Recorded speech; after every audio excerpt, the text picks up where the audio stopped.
Check 1, 2. There I am. Welcome everybody to our latest Friday's live broadcast. Today it is the 21st of February 2025. Of course, I'm CareyHolzman, and today I've got another computer build for you. But you might be saying, wait a minute, there's a computer build in front of you now. Indeed there is, and I just need to make an audio adjustment. Something's changed here. Check 1, 2. Okay. Maybe that'll be better. You guys let me know if it's a little too loud. Welcome in, everybody. The computer we've got in front of us now, darn it, I'm still too loud. Maybe I, check 1, 2. We'll try that one. Maybe I accidentally raised it here. That should be better.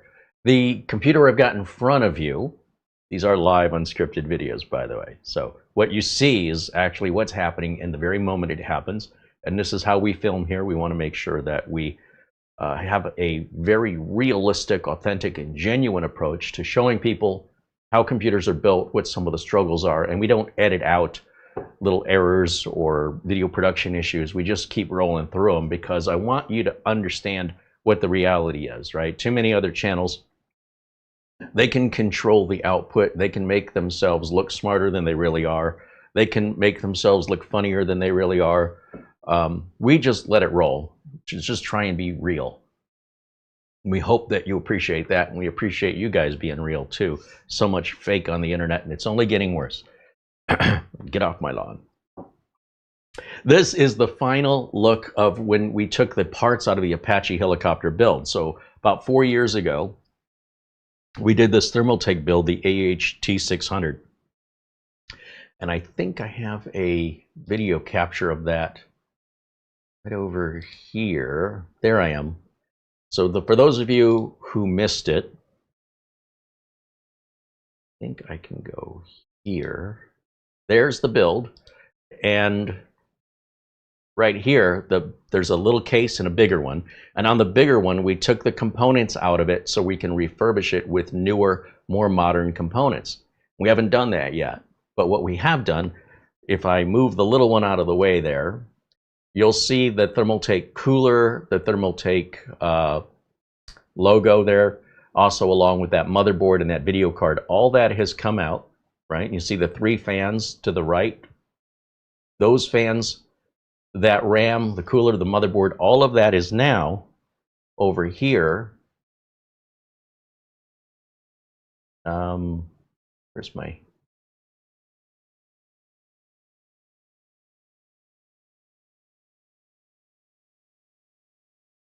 One second here. That is now in here. All right, so just to give you an idea, we did a nice clean install of Windows 11. Turn this on and hit the power button. I did the cable management last night, and even though the cable management was pretty easy, it's still an hour of work. Like, it's so ridiculous, but it is what it is, and honestly, it's nothing compared to the cable management that was required on that bigger case. I'm not looking forward to doing that again. And, you know, if the parts look familiar, it's because those are the same parts. I will say this is the worst, the single worst NZXT case I have ever worked on. I don't know what's happening over at NZXT, but they used to be a respectable computer builder that made quality, well thought out designs. These days, however, with Gamers Nexus exposing some of their questionable marketing efforts and overcharging people for computer rentals, essentially, by about 10 times more than they're worth, along with very anti-consumer practices, they've introduced this case, well, basically last year. We're just seeing it for the first time.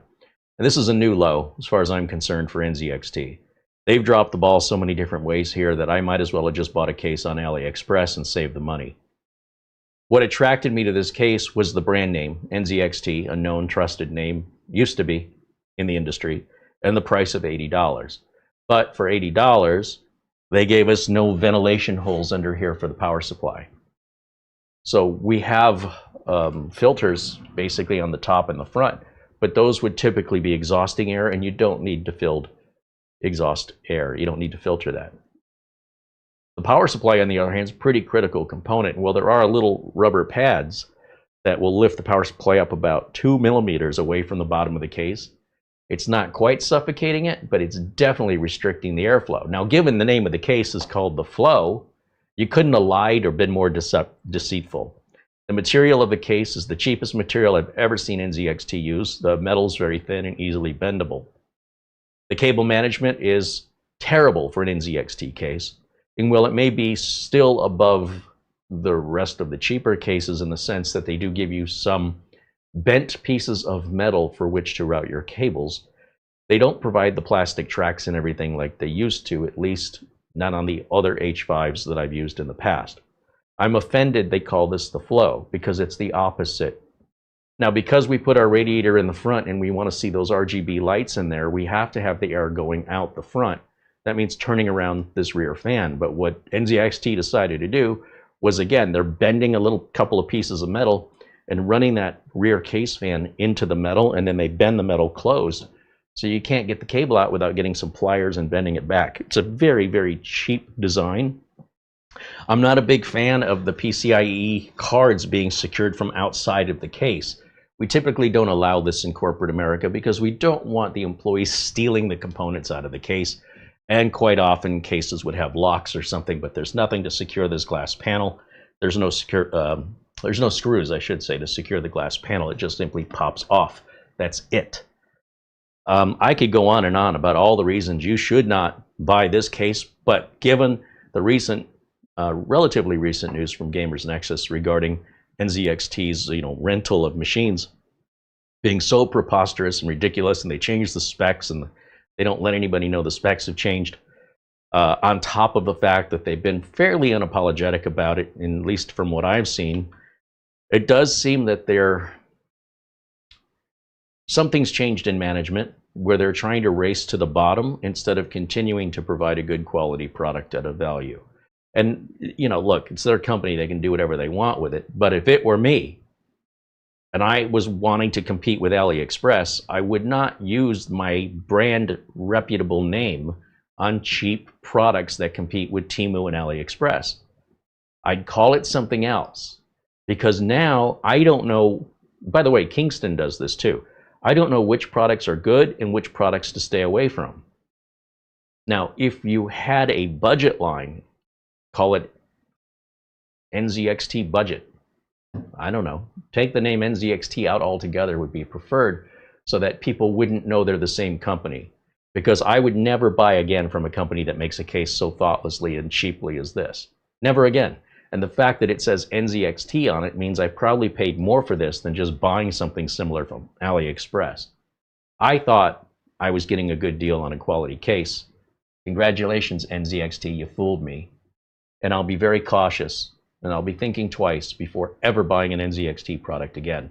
That's two issues in a row with regards to their marketing tactics being so sketchy and overcharging people in the way that they're doing for these computer gaming rentals. And now this. So if this is the new NZXT, bye. Having to turn the power supply upside down is unacceptable to me because there's holes here on top of the power supply shroud.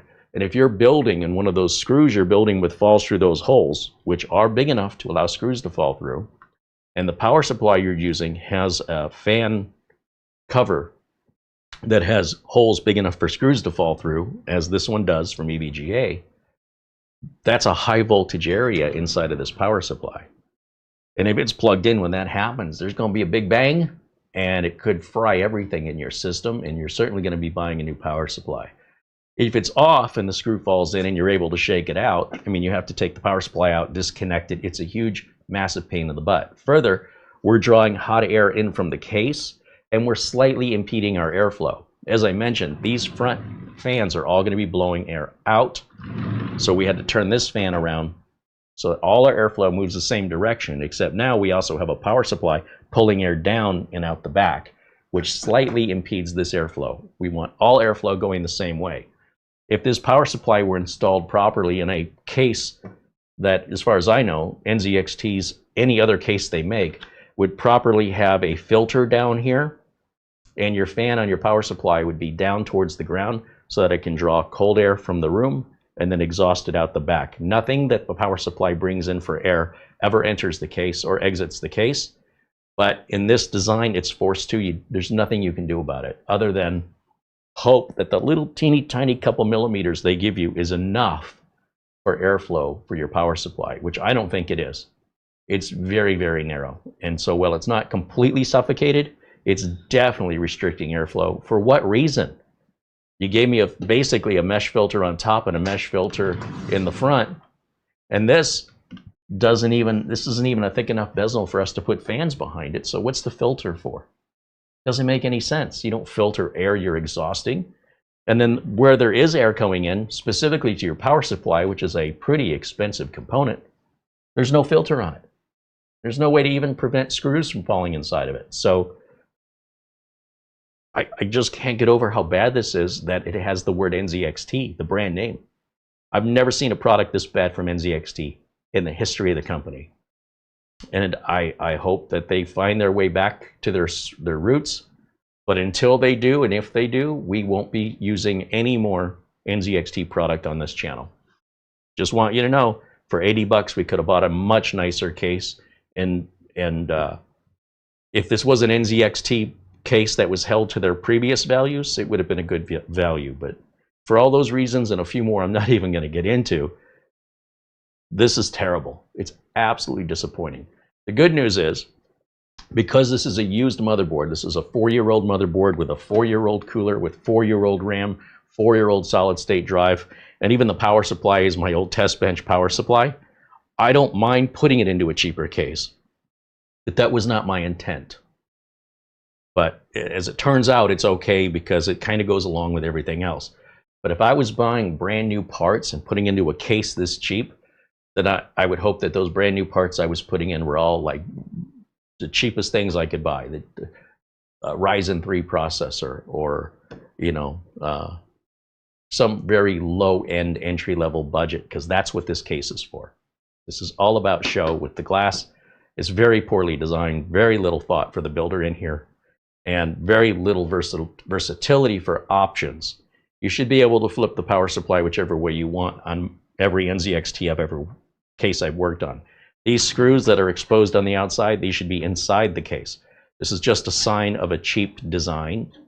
This idea that you have to remove or unscrew these two things to move this latch, you'll only find that on very inexpensive, typically no-name brand Asian manufacturer cases that sell for a fraction of what this sold for. And of course, I'm a big stickler when it comes to giving me my USB ports up front. They've given us one USB Type A 3.0 and one USB Type C. And while it's normal and expected to have one USB Type C, the connector you plug that USB Type C in onto your motherboard only provides one anyway. But the connector you plug the USB Type A, that feeds 2 USB ports. So NZXT has effectively stolen your second USB port, and there's no way for you to get it back other than to change your case. So, how much worse can it get? What I thought was a good deal on an $80 NZXT case, turns out I was taken to the cleaners. This is a $35 case, $40 case all day long. You could buy this off AliExpress for half the price. So if you want junk, you don't have to pay this much for it. And what a shame that NZXT didn't just spell this J-U-N-K. Then I would know the difference when I was purchasing it, and I wouldn't be so disappointed when the product arrived and did not meet my expectations that NZXT has worked hard for over the last decade, 2 decades, building trust in the community, quality products, good designs, and valued pricing. Now they've turned a corner and it's all about greed, but selling you the cheapest thing they can possibly, make for the highest amount of profit they can charge you for, while taking advantage of putting that trusted name brand on it.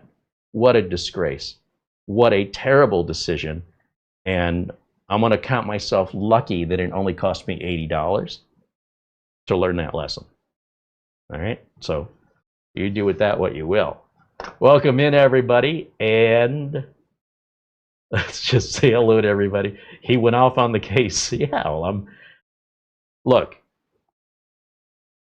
I was expecting a good quality value case, as I always get from NZXT over and over and over again. This is a new low. They have sunk lower than they've ever sunk. They have raced to the bottom. They've hit the bottom, and they're still digging.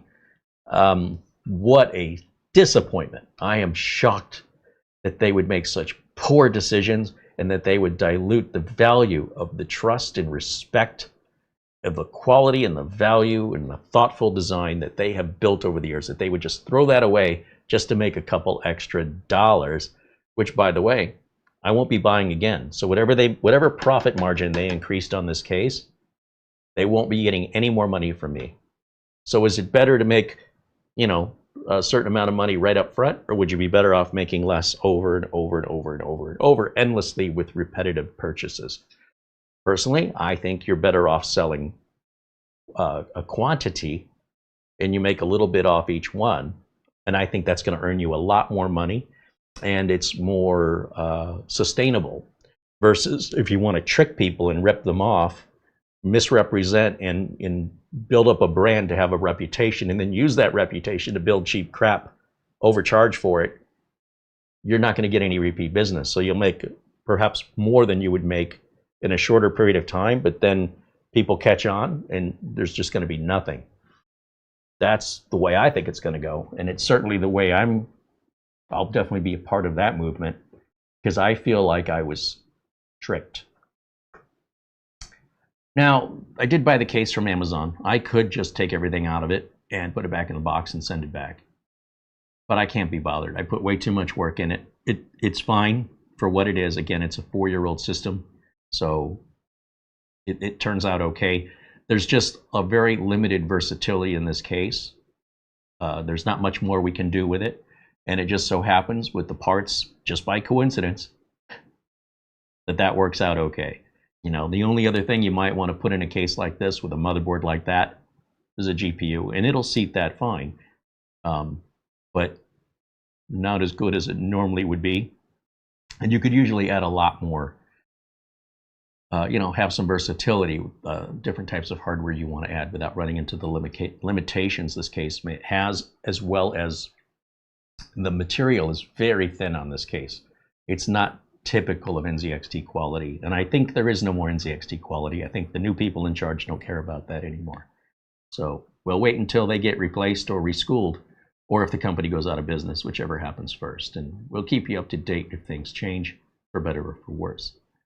Be aware of it, and that's why we're here to share this information with you. Our thanks to our members and the folks who contribute here for enabling us to maintain these type of independent reviews where NZXT doesn't pay us to tell you how great this case is so that you could be convinced to go out and buy one. Instead, we have the freedom to try and convince you that if you're gonna think about buying one of these, if you're okay with all these limitations, we're not telling you not to, but I am suggesting you can buy a better case for the same amount of money, made of better materials, with 2 USB Type A's, with just a better build quality of did I say that already? With vents on your power supply so it can be installed correctly, with a filter so that it can be free of any dust and debris. In here, you're just not going to get any of that safety protection or versatility.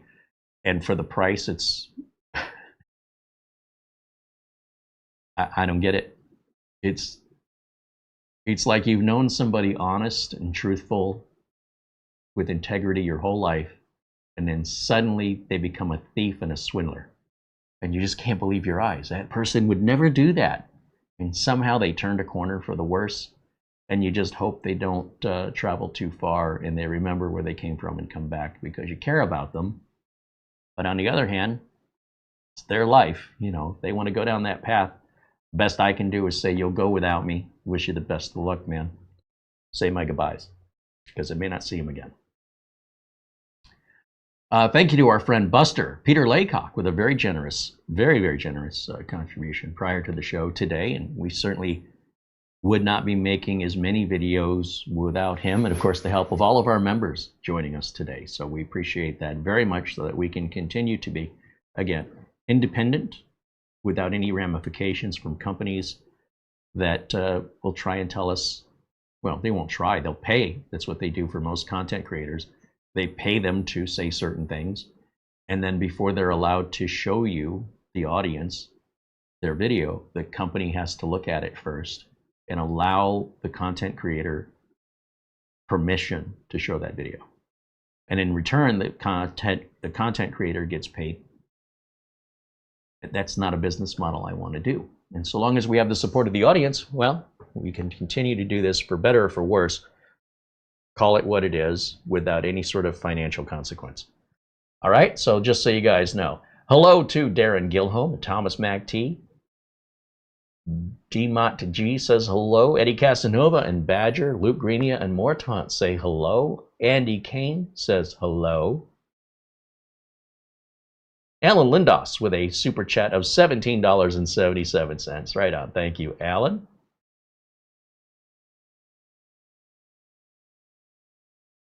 Gary Bickle says hello. Welcome in, Gary. Mark Gaines joins us. Welcome in to Mark, another great friend of the channel. Mortant, another. Oh, you're all great friends of the channel. Who are we kidding? Elijah 52 Dickens, as well as Patrick T. and Gil Garcia say hello. Barry Klein and Marco Maelstrom joins us. Marco joins us from Italy. Welcome in, Marco. Good to see you, my friend. Shamim Kajvirez. Shamim, I believe, joins us from Sweden. Ron Barnish says hello. John Williams and Coreyman say hello. Here in our chat room. We have the friendliest chat room on the internet of this size. We'd love for you to be a part of it. If you'd also like to be friendly, come on in and say hello. We'd love to have you. And we love interacting with you guys during the live video. So it's just something you don't normally get from content creators. And it's certainly nothing you get from TV, right? That's the beauty of YouTube, is we have this ability to talk back and forth, which I very much enjoy. Just so long as people are kind. Very low bar to entry. But you'd be surprised. There's a lot of people who can't reach that bar. But we hope that that you're a friendly individual and that you would like to be around others that are also friendly. And if that's the case, please come join us. All you have to do is pop into our live chat and say hello. You don't have to be social. You don't have to worry about feeling awkward. I promise you that's all you need to do, and things just happen automatically just through the kindness of our amazing community here. Sharon says hello. Sharon says, hello, Carey. I have the chance to watch you live because I followed your advice for years. I've built a few PCs on my own. I am a 76-year-old gal. Thanks for your advices. Well, thank you, Sharon. That's amazing. You don't see too many females, for whatever reason, as part of the PC building community. I don't understand why. It's a cultural thing. But I'd certainly love to see more and more of that. And you know what? When you combine also the people that are a bit older, there's a lot of people that are a bit older. They weren't raised with computers and they're afraid of them or they're not interested. So you take two things, right, the gender and the age, and combine them, and you're like a unicorn. But you set a great example that if you want to do this kind of thing, if it interests you, it's very easy to do. The problem is trying to convince people to be interested. Thank you, Sharon. It's very kind of you. Thank you for sharing that. It's very inspiring. Martin Postemas says good evening. And there's Patrick T celebrating his 45th birthday. Happy birthday to Patrick T. Everybody say happy birthday to Patrick T. Bill Sony T says hello. There's Michael MacArthur, renews membership now for 33 months. He's been a member here. Hello, Carey, Mara, and chat. Happy Friday. Well, happy Friday to you, Michael. Thanks for hanging out with us today. Dan Nilsson saying hello. Daryl Loftus.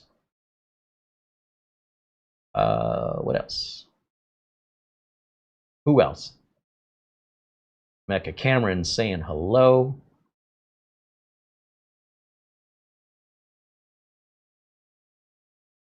Dazzle555, Bodging Guy, Richard DeFries, and Ben Laird all joining us. There's Planet Cryos and Mike Quinton, Brad Ravel.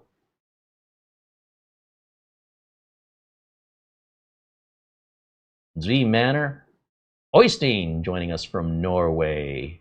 Are you on vacation, Oystein? I hope you're on vacation.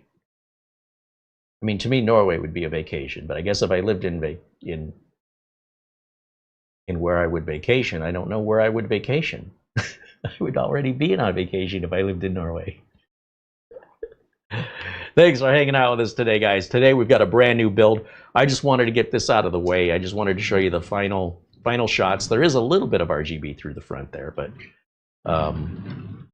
you know, a very respectable system here. This was probably $2,000 4 years ago. It's probably worth, I don't know, at least $600 or $700 today.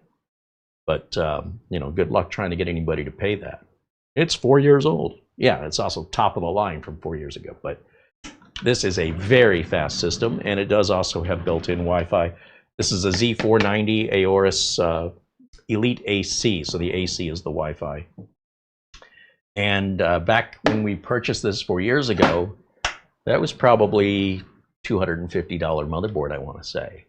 And it's perfectly fine today. There's nothing wrong with it. And if you speed test it next to a 14900K, you'd be hard-pressed to tell a difference unless you do some really resource-intensive projects, in which case I hope your budget's about $2,000 if you're having those kind of expectations. And when your system reaches 4 years old, it'll be right back to this, and around the wheel goes. But in the meantime, let me go ahead and put up today's parts, because we're going to do something different today. Everything except the RAM was purchased using your memberships, your contributions. I want you to see the money's going back into the channel. It doesn't enrich me. It enables me to do what I love to do, which I guess enriches me in that way. But the folks over at Silicon Power sent us the RAM for review. I'm sure it's fine, right? It's DDR5 RAM, RGB, and it's white. That's going to match the color of today's build, the theme of it. So I'm going to start by just sharing with you some product images and then I'll clear the bench and start bringing product up here. I know I'm moving like 1,000,000 miles an hour here today. I'm trying to get through this as quickly as possible. Planet Cryo said I missed a couple contributions and contributed a $2 super chat. Thank you, Planet Cryos. Let's take a quick look and say thank you to Ben Laird with 10 pounds. He says hello from Scotland. Hi, Ben. Thank you for your super chat. Planet Cryos contributed $5. He says, I guess you can add this case to some of the Nvidia melting and driver issues, not to mention the cost. I'm going to switch to AMD GPU, I think. I think that the melting issues are not normal, that like plane crashes aren't normal. Planes take off and land every day by the tens of thousands. One crashes and you hear all about it. Also, the 50 series Nvidia cards are just too expensive and they don't perform very well. So I think as long as you stay with any other Nvidia card, and again, Nvidia, and I'll keep saying it as many times as I have to, whenever we deal with a brand new Generation 1 product, right? So if it's a new Intel type of CPU like the Ultra line, there's going to be a bunch of BIOS updates and issues. Any brand new product that comes to market, you need to give that about a year if you don't want to deal with driver issues and other potential issues. You need to give it time for them to polish it. And if you want to be a pioneer because you want to be first, then you also understand that as a pioneer, you're the one who's going to get the arrows in your back. Okay, so if you want to be first, you're going to pay more for it and you're going to deal with all the growing pains of a new product that needs to be polished. That's normal for any brand new product to market, even a brand new car, whatever it is. If it's brand new to the public, first generation product, that's just par for the course. Nvidia has a solid reputation in making quality cards, but this isn't the first time they've come out with a brand new series of card where everybody freaked out. Personally, even if this card was perfect as far as like connectors melting, it's still too expensive for what it is. I don't plan on ever buying one unless the price comes down significantly. But I don't care about the drivers or connectors melting because you probably wouldn't have any issues with that anyway, unless you're somebody who's playing the games that don't perform well on this card. You want to play older games, you don't need the latest video card to do that. That's kind of dumb. Just use an older video card. It'll play the older games just fine and you won't have the driver issues. However, in about a year's time or within a year, that should all be resolved anyway. But yeah, it's a brand new product. There's a lot of people on this planet with a lot of money and they will outspend you. Let them. And if you prefer to buy AMD products, you know, AMD was known in their graphics cards are nothing but driver problems. Now look how the times have changed. Now it's flipped the other way. But this is a great time to buy a 30 or 40 series card, because now that there's a 50 series card out, nobody's talking about the 30 and 40 series. You can save a lot of money and get a much better bang for the buck by buying the previous model, if that's what you're into. But if you always want bleeding edge, you know, look, nobody buys Ferrari because they're reliable or get good gas mileage. There's a price, you know, to the exclusivity and to the bleeding edge. Give it a year if that matters to you. Anyway, Mark Gaines reports back with a $20 super chat. He was having an issue with a Windows 11 update, KB5051987. I haven't heard anybody have an issue with this before. I did a quick search while we were live, found a link that seems to have resolved it for some people. Suggested Mark give that a shot, and I suggested Mark email us, but he never emailed us because we wanted to follow up with you, Mark. But Mark did follow up just now and said that that did not solve the issue. There are some people having an issue with that update, but I don't know any of them in real life, and every computer I put that update on has worked fine. So there's something else going on here. It is a relatively new update, and Microsoft is aware of it. Whether or not that's something Microsoft fixes, or whether or not it's something we can fix, if you will email us, Mark, we'd love to work with you on it. But thank you for your super chat contribution, and thank you for letting us know that that fix did not work for you.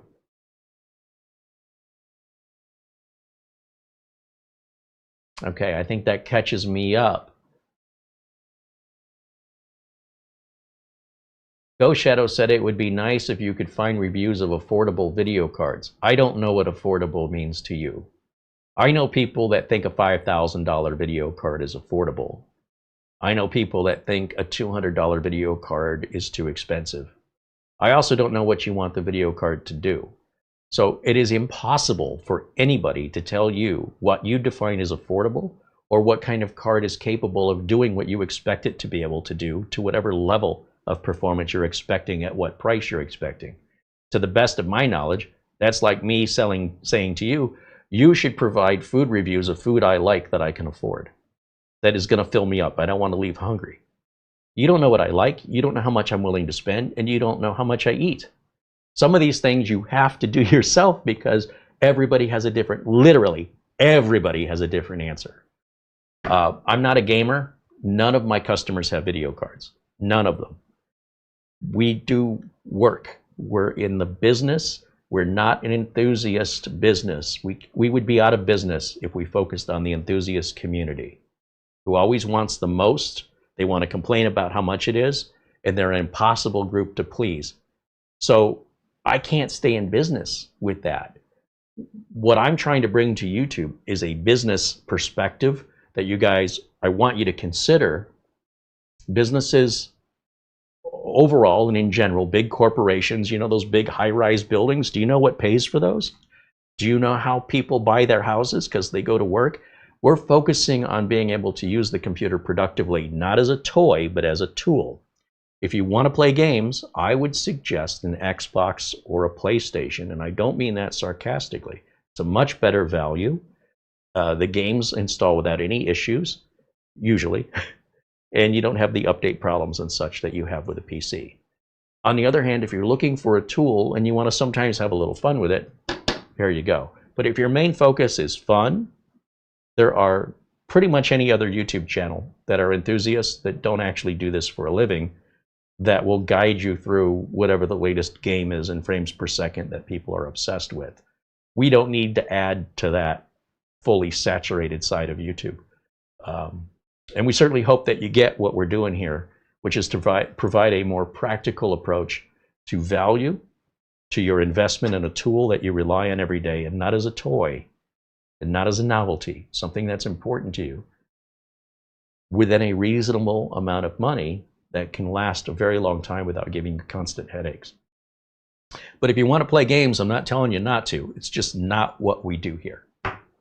At least not those kind of games. All right.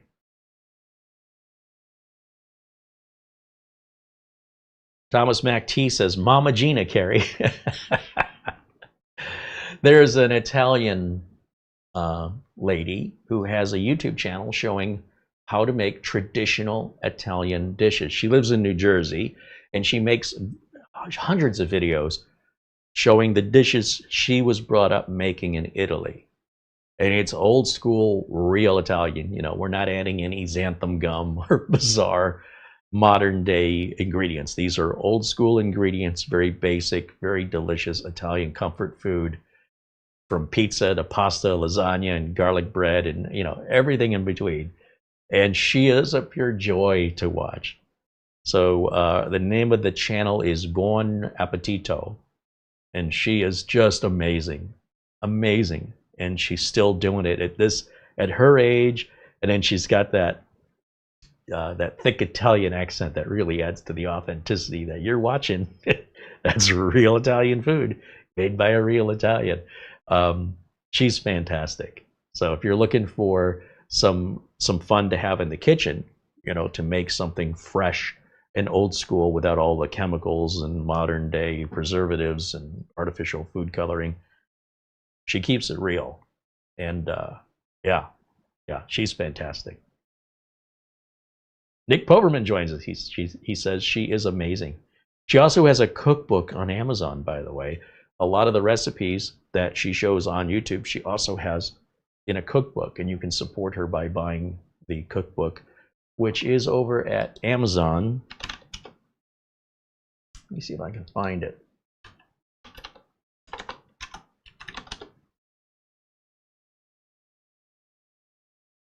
I forget what it's called. She signed a copy and sent it to me, so it's cherished, and I put it away. Otherwise, I'd grab it and show it to you real quick. Cooking with Grandma Gina. There it is. Right there. That's her. Look at the reviews. 3,000, more than 3,000 reviews, averaging 4.9 stars. I mean, if that's not as close to perfect as possible on Amazon, how can you do better than that? There's nothing controversial about this lady. She's fantastic, authentic, and genuine, which, you know, I'm a big fan of authentic and genuine. All right, so before I get this off the table, let me go through the parts today. We're going to start with the case.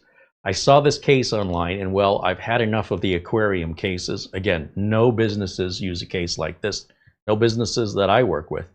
However, there are some home users that do like these cases, and I'm sure many of you in the audience also are interested in these aquarium style cases or dual chamber cases.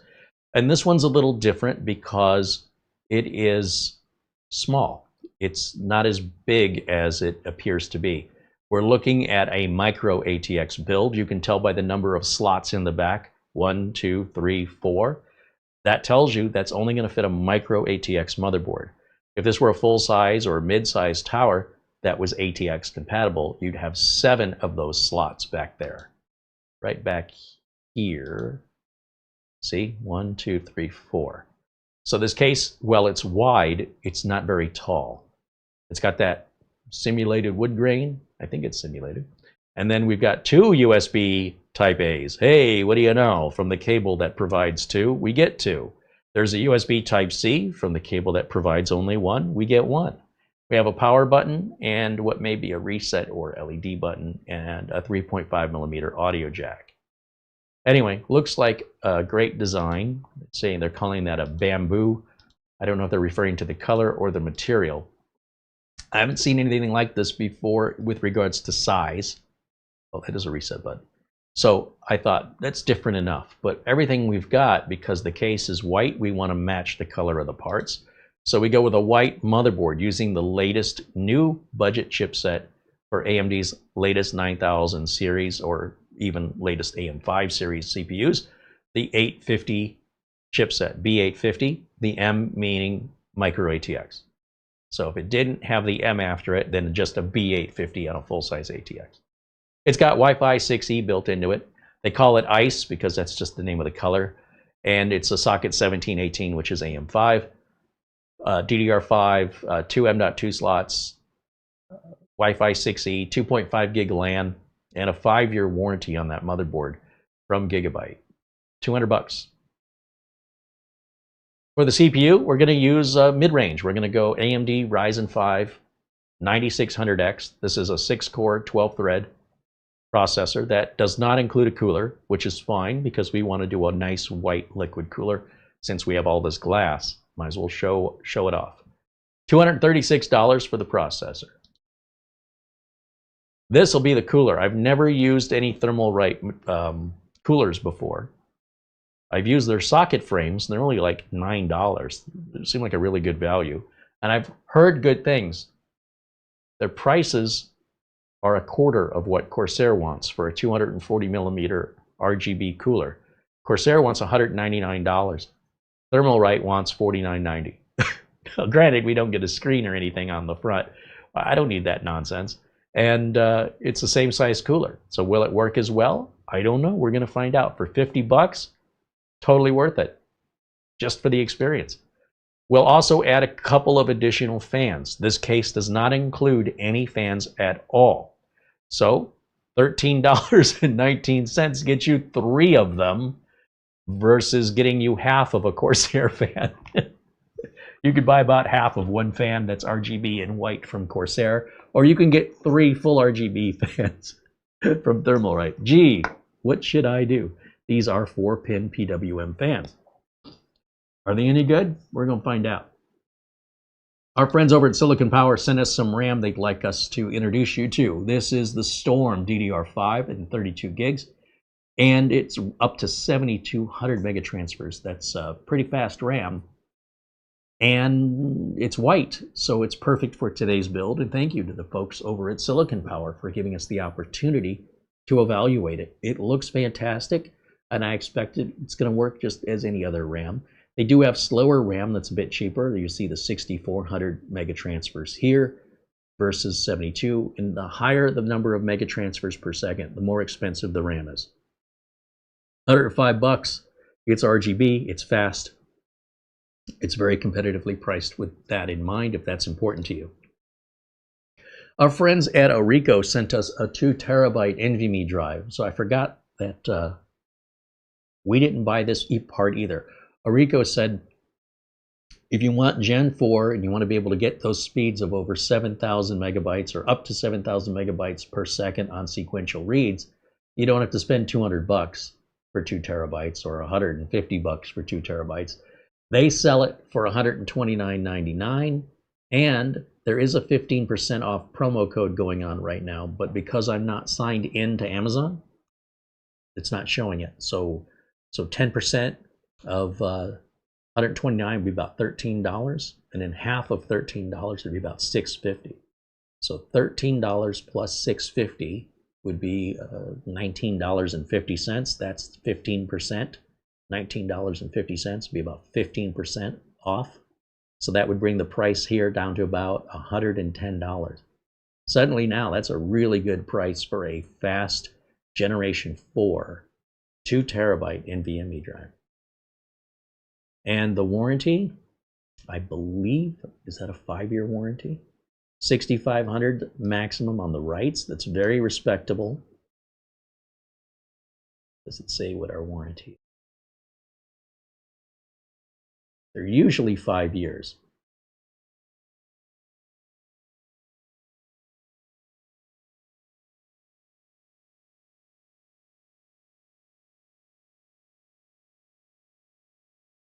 Just kind of scrolling through the page to see if they mention it somewhere.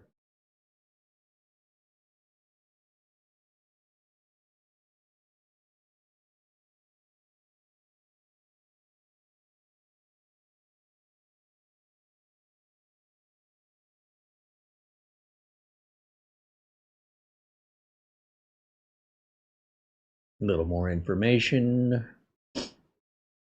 Sometimes it even says the warranty on the box or on the device itself, but I'm not seeing that here. 5-year coverage, there it is. So that's pretty standard for NVMe drives today, although not everybody follows that standard, and it's something to consider when you're considering price. Sometimes there's cuts being made to get that price cheaper, that you may not realize until after you bought the product. So if something is cheaper, start looking for why. In this case, we've been very happy with our testing and reviewing of the Orico drives so far, and we'll put it in today's build. We also have a Thermaltake power supply, and that's a fully modular white power supply. Not that it's important that the power supply is white, because even though the case is white, and you can see the power supply from the back of the case, from the rear of it, I don't think anybody would notice if it were black, or even think that, you know, black and white is paired together often.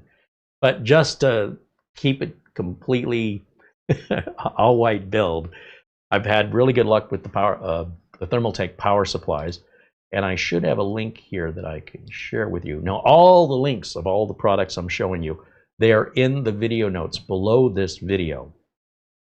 Yeah, it's a Thermaltake, what's called a Toughpower, and the Toughpower it's $125, but for $125 you are getting 850 watts, fully modular, and 80 plus gold power efficiency. This also has a 10-year warranty. That's $12.50 a year. That if anything should happen to your power supply under warranty, you just send it in and get a new one. So think about that as buying the added protection plan built into the price. You could probably find a cheaper 850 watt power supply that's non-modular, that isn't white, that only has a 2-year warranty. And you might find out for the price difference, this is a bargain all day long. And I've never had to send a Thermaltake power supply back. You'll also see it's got the ATX 3.0 connector. So if you've got a modern video card that has those ATX 3 power requirements, this power supply is already good for it. You don't have to use any adapters. So that is a power supply we've used before. I really liked it. That's why when given a choice of how I'm going to spend the channel's money, I want to make sure I'm getting the best products, as I do, for my customers for the price. Not the cheapest products, not the most expensive trendy products that depreciate in 6 months or are finicky and picky and everything has to be just right, like a Ferrari, or they don't work. I want something right down the middle that is power, performance, it looks good, and it's affordable. Now, trying to build a machine like this and calling it affordable, get rid of all the looks. Like if you really are on a budget, drop the RGB and drop the glass and drop the white color. Then that way you'll have more freedom for picking out the best value parts so that you don't have to worry about them color matching. You're not going to get better price on RGB RAM, generally speaking, than non-RGB. And if you're buying, if it has to be a specific color, you're going to pay more to make those kind of demands. If you have all the money and you're willing to put your money where your mouth is, you can make all the demands you want, okay? But if you only got so much money, then this is what you can expect for that amount of money, and you should be grateful for it. Taking your ball. It's my ball now. Your ball fell in my yard. I'm keeping it. Sometimes I sound like an old man, but to me, it's common sense. Like, who wouldn't be reasonable? I'm giving you $5 and I expect you to give me back 20. It doesn't work like that. How about you give me 20 and I'll give you the 5? What, are you crazy? Oh, so it only works one way. I deal with a lot of people that have this mentality. Like somehow they're getting ripped off. You're not. You're going to pay a fair price for what you're getting and have reasonable expectations. Or buy used. You can get much better value on used product, but you may not have any warranty, and you may not know how degraded it is or isn't. And if you're willing to roll the dice, yeah, it's an option. But everything here's that we're not this. Everything over there that we're going to put on the bench, it's all brand new. It's all under warranty, and it's all color matched. And the reason we put that high power supply in there is, even though I'm not putting graphics cards in these, we want the ability to have that as an option so that the power supply won't need to be changed. And a Ryzen 5 processor is nothing to turn your nose up at. They're extremely powerful. When you go to Ryzen 7 and Ryzen 9, you pay a lot more just to get a little bit more back. So you start to pay more and more and more for diminishing returns. which is all well and good if you've got the money and you like to have that extra 10% of power, and you want to pay another 25% to get that extra 10% in return. Again, you're going to give me $25, I'm going to give you $10. Doesn't seem like a good deal to me, but some people don't care about good deals. If you look at the price of a 14900 KS processor, that's last year's processor, and let me just go up here to Amazon just to set an example. Last year's 14900K processor is still available today for sale. It's still an amazing CPU. So just the K alone has been locked in at about $433 for about the last 6 months. So just show you right here, just to put my proof to what I'm saying. Now, a KS processor, the S being a little bit faster, okay, 432, you want to go maybe 10% faster, that will now cost you $670 or 10% faster. So your price per megahertz or gigahertz is significantly far less of a value on the KS than it is on the K. And if you go further, if you go to a 14700K,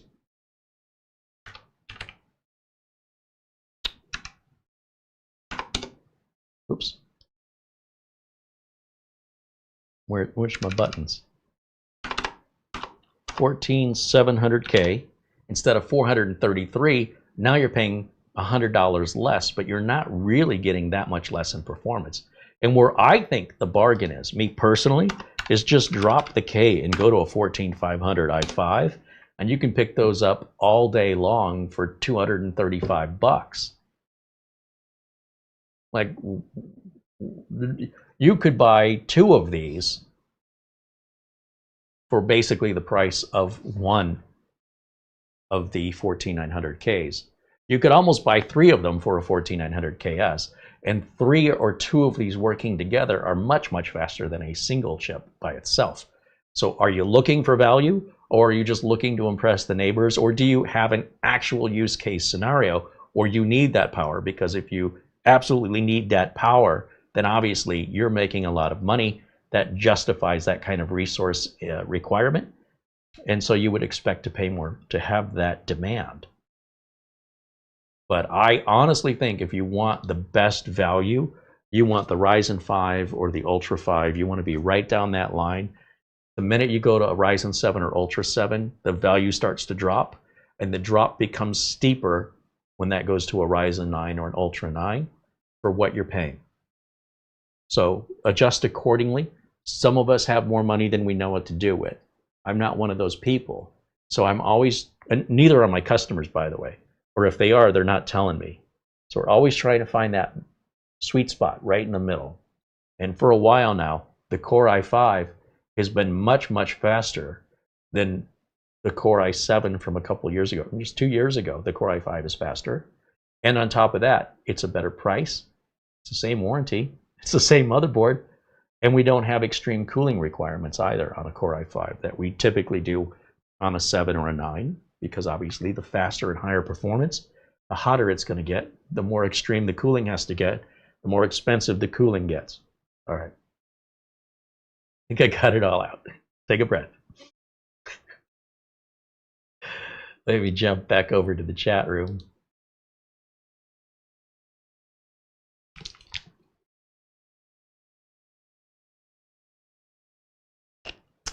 Woo, that's a lot of talking. Ian Gooch contributes 10 pounds, joins us from London. Welcome in, Ian. Good to see you. Cheers. Cheers, my friend. Sean Gallagher became a member. Hey, thank you, Sean. Thanks for being a member here. Okay, let me get this off the bench. And again, we're live here, so everything you see is happening in real time. So let me get my assistant, which is me, and get my assistant to move my stuff for me. Come on, assistant. You move too slow. Let's go. Get a live show. Okay, okay. Oh. Oh, man, they're not making them any lighter. Okay, parts. 1 stack of parts. This is everything I just showed you, except the case. Let's go get the case. All right.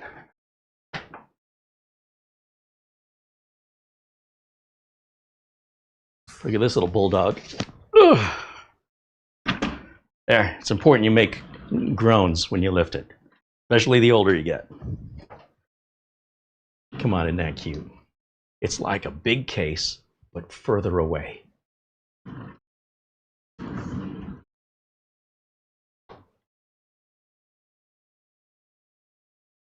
Anyway, it's different. I'm always trying to do something a little different. At the very least, it looks different.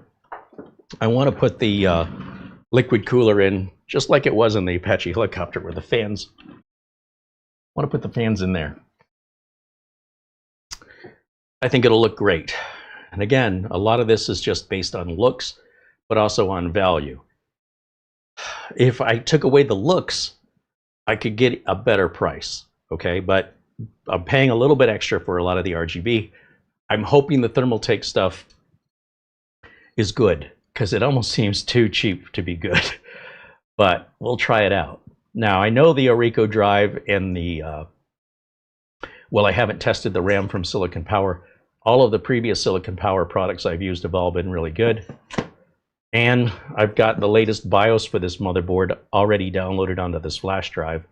But given the board literally just arrived a few days ago, I haven't even opened the box. So I don't know what BIOS is on there. But because it's a brand new chipset, I expect that BIOS updates will be regularly frequent on a new board for the first year. So I'm making an assumption I'm going to need this. But if I don't need it, then either way, we're not spending time going to get it. If we need it, we've got it. Bajan Guy said, that's a nice looking case. I think so. Chris Johnson says hello. Welcome in, Chris. Peter VZ joining us from the Netherlands with a €1 super chat contribution. Right on. Thank you, Peter. Ron Barnish says, what was the problem? What was the software to help with the memory problem on YouTube? Well, it turns out that it hasn't really helped. So we're still trying to find something that works. Frank Jimmy says, I'm really digging that case. I like the combination of white and light wood grain. They're calling that bamboo. Richard DeFries says, he's saying goodbye. He's got to visit the pub as required. Have one on me, Richard. Thanks for hanging out with us. Mark Gaines said, I sent an email, Carey, looking forward to seeing what solutions might fix this issue. Great. Well, we'll work with you on that. After the show, I'll take a look at your email and see what I can come up with for you.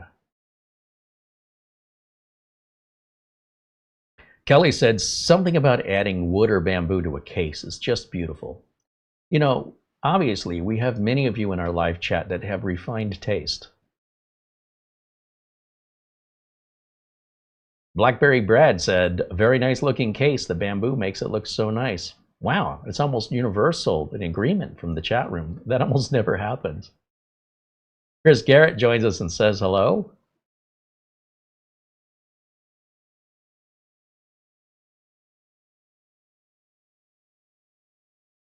Let's see. Barry Klein says, nice and sustainable. Bamboo. That's true, isn't it? Is it just look like bamboo, or is it actually bamboo?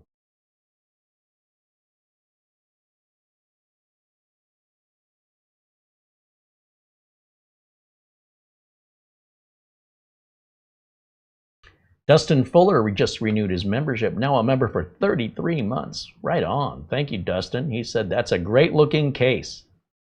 All right, so you guys think I picked well, huh? Jasmine Decker says, nice stream, Carey. Greetings from Stephen from the Netherlands. All right, Stephen, welcome in. Not quite sure how Jasmine is Stephen, but maybe that's just a screen name.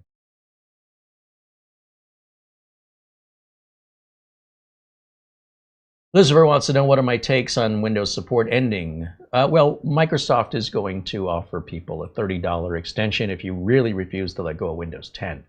I mean, you can use Windows XP if you want to. Nothing stops you. Basically, what you're going to find isn't Microsoft's not forcing you to do anything.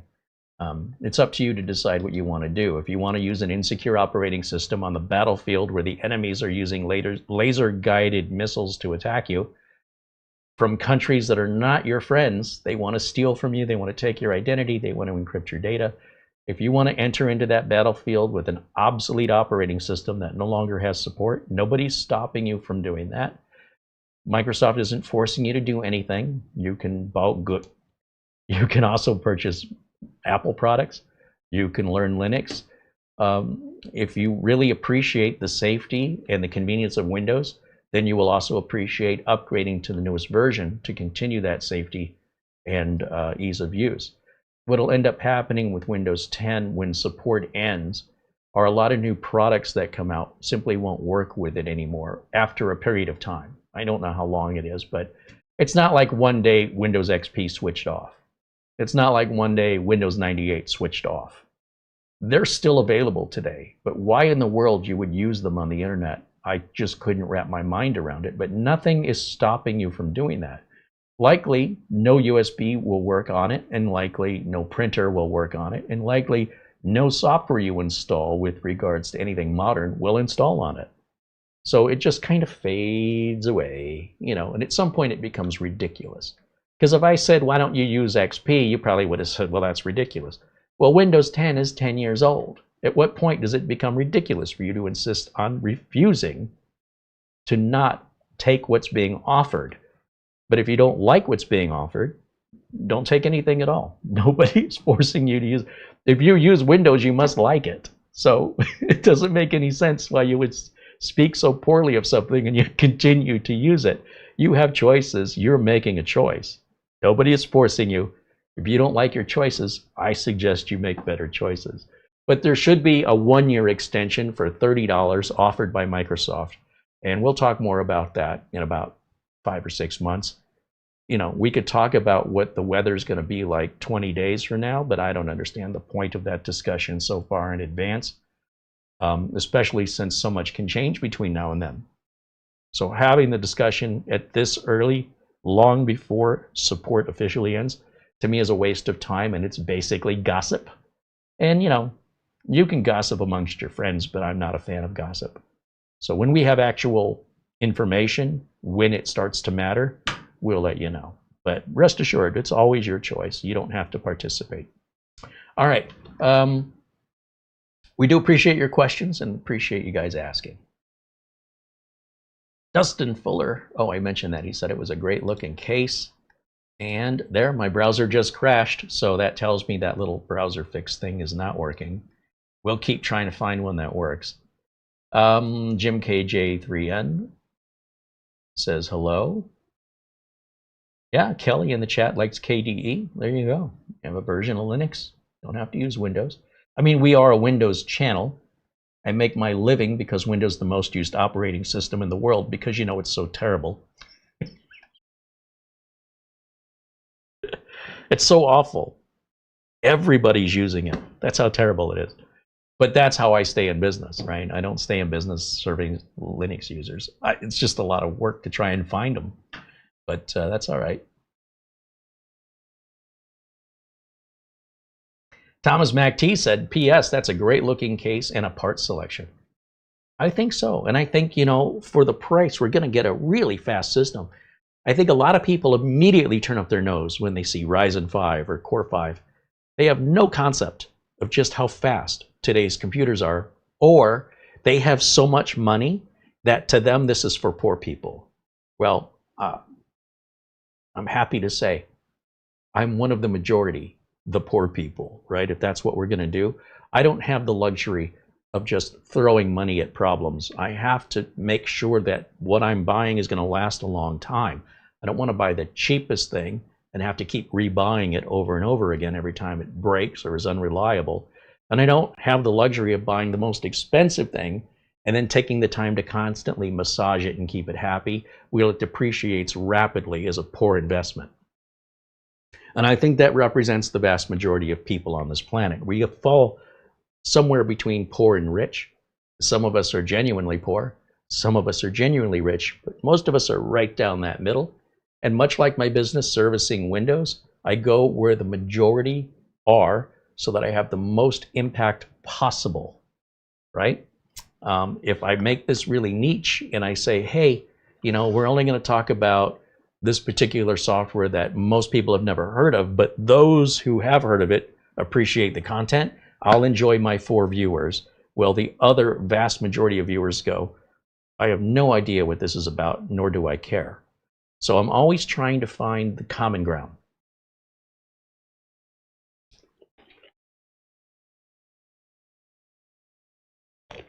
Okay. That's the case. I think it's a very attractive, very unique looking case. Well, the aquarium style is familiar. The shortness of it is going to ultimately make it lighter and more portable, which is one of my complaints, that these big aquarium cases are getting heavier and heavier, especially when you fill them up, right? Oh, I got to have a RTX 5090 in there and a 1500 watt power supply and, you know, a $600 MSI Meg board or something. Hey, you got way more money than me, and I hope a lot more muscles, or maybe you just pay people to move it around. This is a compromise. This allows us to get a micro ATX board in there so we don't have to put as much stuff in. We're not tempted to because we can't. And on top of that, also meets aesthetic requirements, as well as provides, you could still put a 5090 in here if you want to, but that'll cost you as much as this whole computer. But regardless, to each their own, it's always going to fall back to money. If it was just, hey, everything is worth the same amount of money, like if you're Michael Jackson, well, not today, but if you're Paul McCartney and you go shopping for a car or you go shopping for a toy car, they basically cost you the same. I'll take 2 of those and 1 of those. You don't even have to think about it. What do I care? How much is it? Who cares? It's one of my favorite jokes that Ricky Gervais tells. The press had been asking the comedian, British comedian Ricky Gervais, if he has any idea what things at the grocery store cost anymore. He's so wealthy. It's not like he can go to, can you imagine if Paul McCartney went to the grocery store? He can't. Other people have to do it for him. So when you get to be that wealthy and that popular where it's really hard for you to go anywhere, you have to pay other people to do it for you. You get shoppers and assistants. And after a number of years, you may lose touch with how much things cost and how people struggle. And so they wonder, you know, if you're claiming to be the everyman, do you have any idea what a gallon of milk costs? The everyman, Mr. Rich Guy. And his answer to it is hilarious. He goes, here's a 100-pound note. That should cover it, right? I don't know what it costs. Here's 100 pounds. Go get me some milk. It is the most satirical answer I've ever heard. I love that. I mean, if you don't get the point of that, I don't know what to say.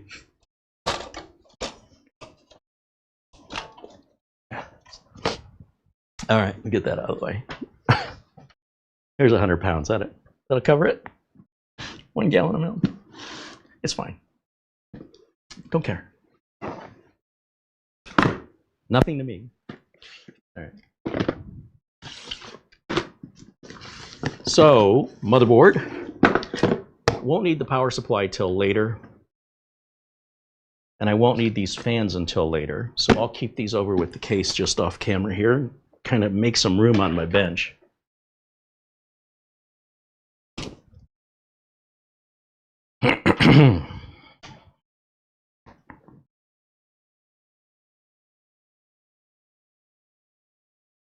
Patrick T said, when I ordered my system in July of 2024, I didn't know a Lian Li Landcool 216 ARGB case would be so heavy.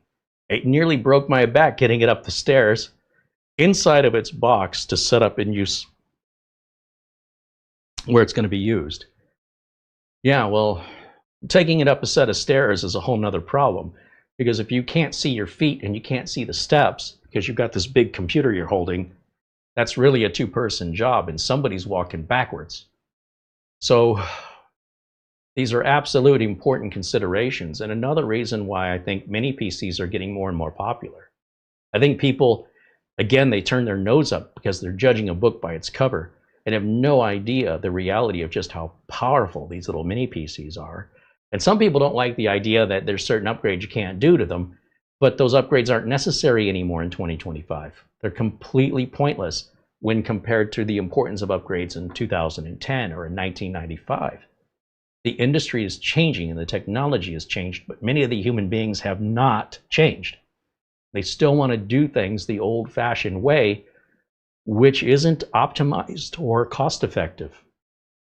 And hopefully we'll get more and more people on board to understand we're not dealing with that anymore. The technology has changed, and the need to upgrade is also more or less kind of gone. At least the frequency of upgrading. By the time you need to upgrade, you probably need a new computer.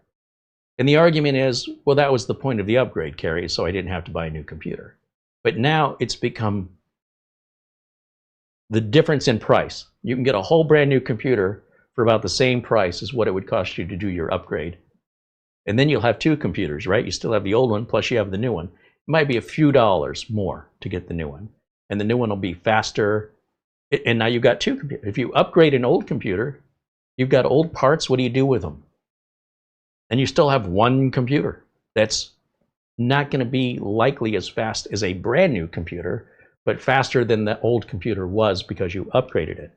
That is an old school mentality in computers that no longer applies today for most people.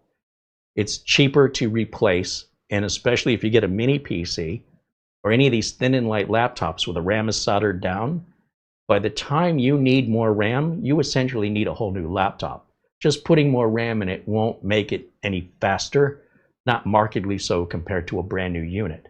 That's why this is all going away. Also, soldered in RAM is cheaper. It's faster. It's less likely going to ever go bad on you. And again, if you've had it that long, you're well beyond a RAM upgrade, my friend. I don't care what you're telling yourself.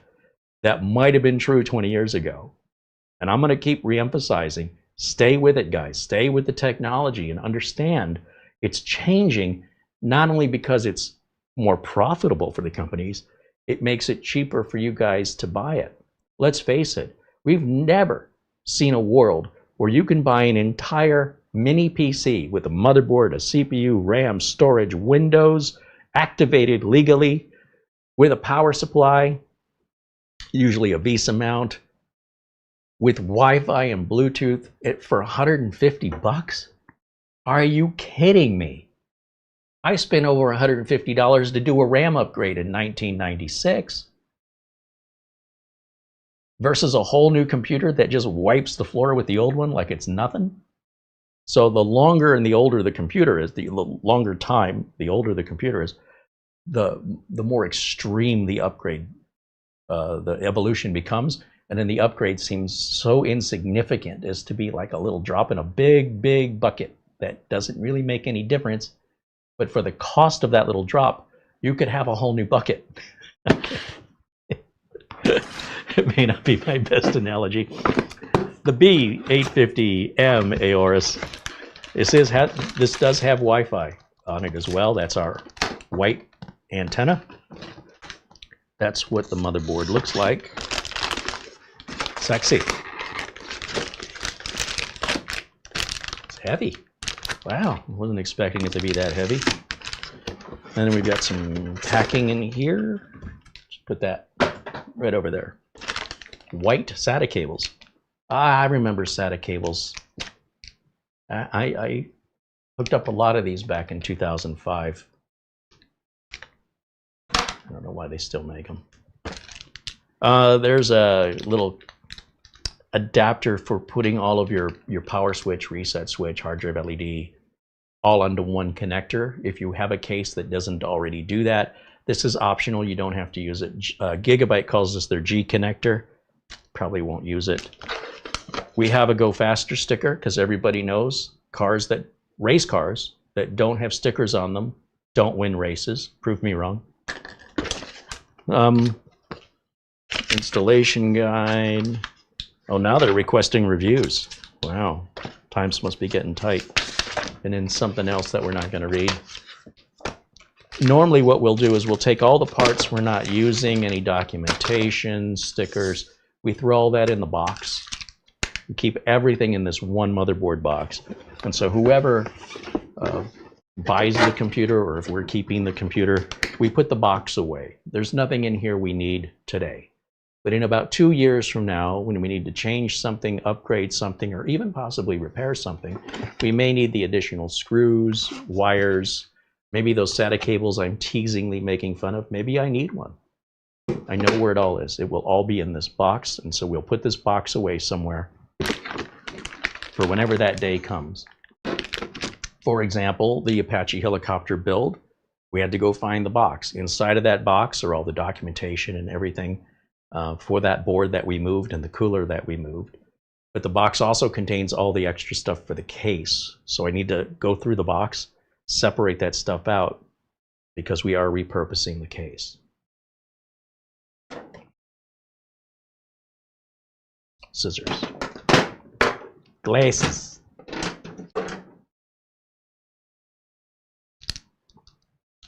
Luke Greenia says, I took Project Zero and the Ace Magic and put them behind a wall so I couldn't see which one I was using, and I would dare say I could not tell one from the other.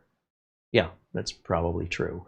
It depends on how you use the machine, but we've reached a point in the evolutionary process of the processors and the RAM that things are so fast now, only the most demanding users, who I hope also have budgets to match, could possibly tell the difference or would complain about it. But nothing money can't fix.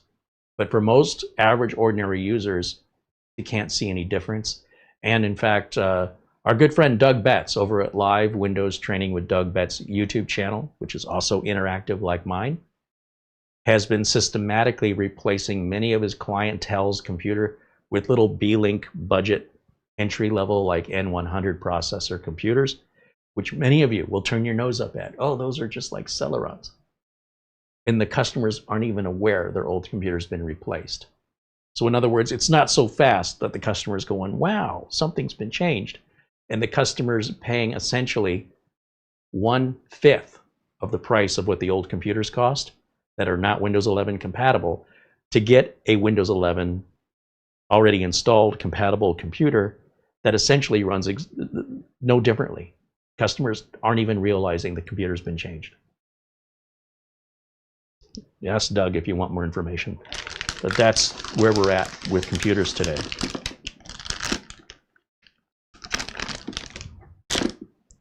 Now, some of you are extreme users, but you do not represent the common ground.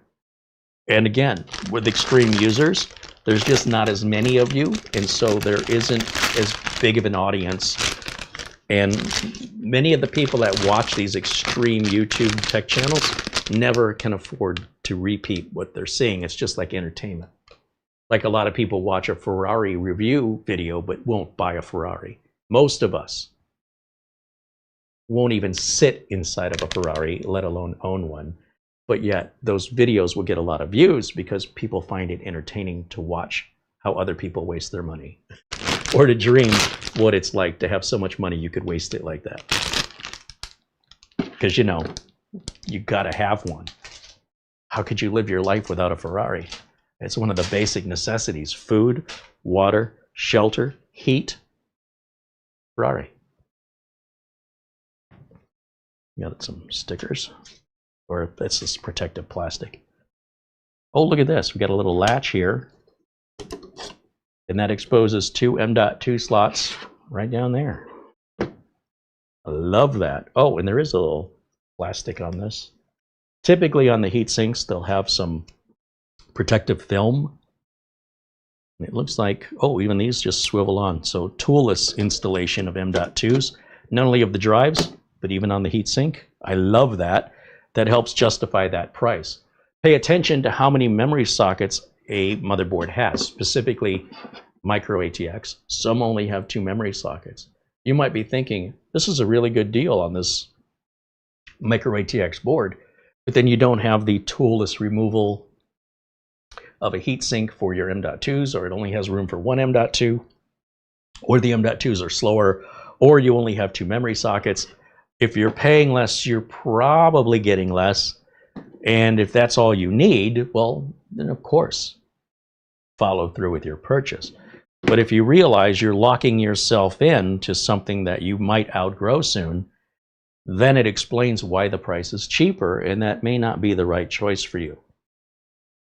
Putting this motherboard in white, I am sure, has added to its cost. In other words, Gigabyte and the manufacturers know that the minute they start adding ridiculous nonsense that has nothing to do with the computer because they painted it a different color, you can get more money.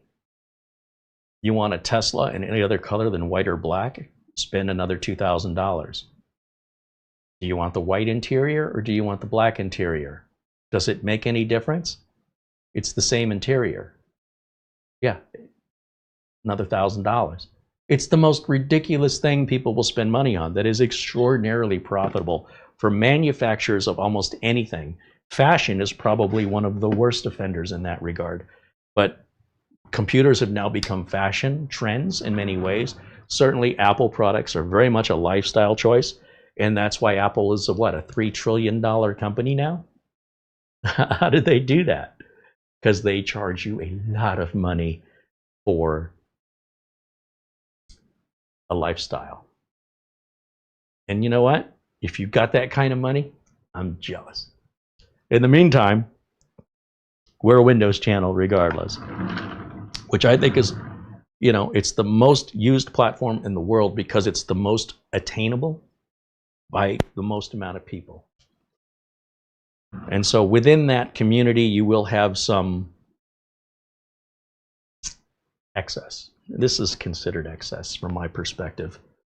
But even with the excess, it's still cheaper than an Apple product. That's all I'm trying to get out, I guess. All right, let's see what's in the chat here. Mark Gaines says, Carey, I just purchased that computer case for 155 pounds. Sounds like about the right price. And be prepared, you're going to have to put fans in it. Let us know what you think about it. Mecca Cameron says, I hate the new Ford Broncos. I really like the new Ford Broncos. I don't like that they're all-wheel drive or four-wheel drive. If I could get a rear-wheel drive Ford Bronco, I'd own one. But the insurance on the four-wheel drive is ridiculous. Not doing any off-roading. But I do like the looks of it. It reminds me of a Land Rover Discovery or a Toyota Land Cruiser.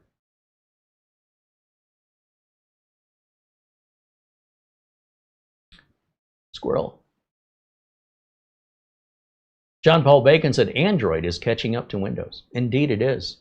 At this point right now, Android is really a consumer product, not a creator product. So just know that most of the things you use Android for, including the Android operating system, were written and created by a PC. Without the PC, your Android wouldn't exist. Or those apps you use, those were all coded on a PC. Nobody's sitting down, well, I shouldn't say nobody. Most people don't remote into work on their Android computer. Most people who are authors or musicians don't create. Most creators, remember, most people are consumers, but we have a lot of creators now.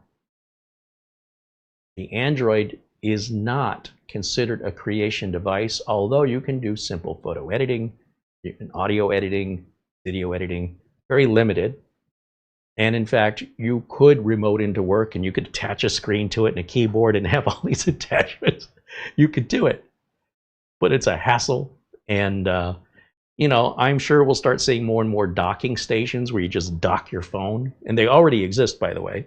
And you already have a keyboard, mouse, monitor, and then that just becomes the heart of it. And then that's where you'll find where the limitations are, because the power and performance of that pales in comparison to a PC. But as a consumer who's just consuming, for example, if you're watching a video, your computer is decoding the video. That's easy.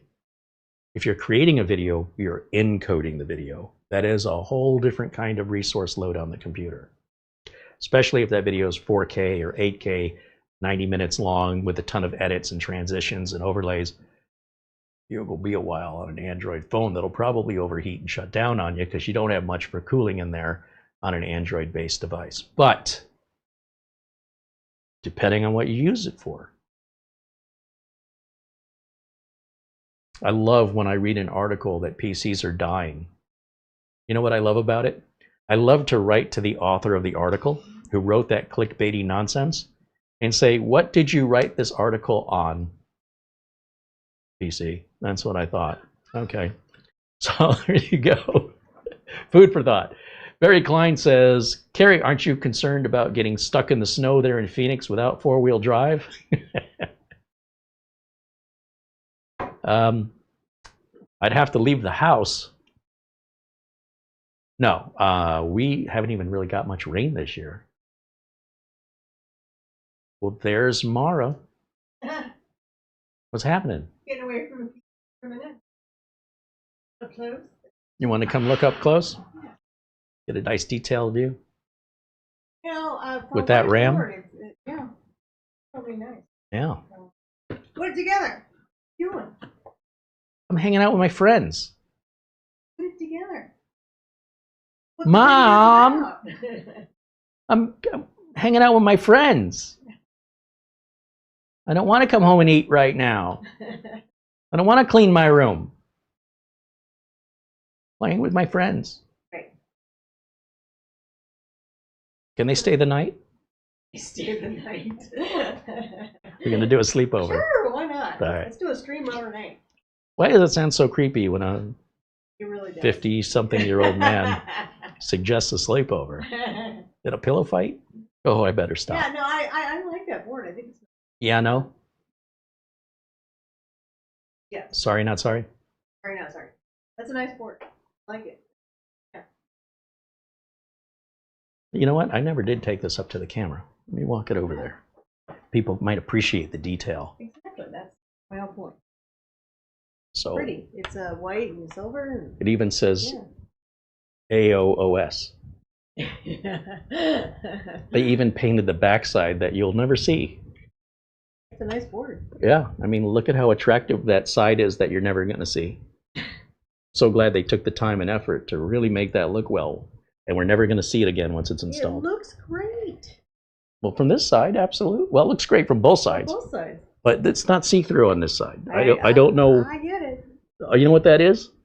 That's another $20. That's what that is. That's the difference. $20. You need a double glass wall key. Yeah, wireless. Still waiting for my wireless power. I don't know how you charge it, but... Does that case support the back connect for it? Does the case do what? Support the back connect. That case might support rear connect. However, it's a dual chamber case. Yeah. So you're not looking at the back of it anyway. Right. And with the power supply white and the cables white and the case is white, it's not like the cable should really stand out from what little you will see just using the regular cable management. But yeah, probably, I'm guessing, and I don't know until I get the case up here, probably the product page at Amazon will explain if it supports the rear connect boards. But you're still going to have the liquid cooler. Of course. With the hoses going to the radiator. Of course. And then, you know, even if you do all the rear connect, you're still going to see that. Yeah, not that it matters. It's just nice. It's a nice board, and I think it's great. The case is pretty neat. It's right there by your feet. I know. I agree. That's why I bought it. Bamboo ice, chilling warmth. So versus the Cybertruck PC that people don't like, so some of my taste they like, and some of my taste choice. Cybertruck PC.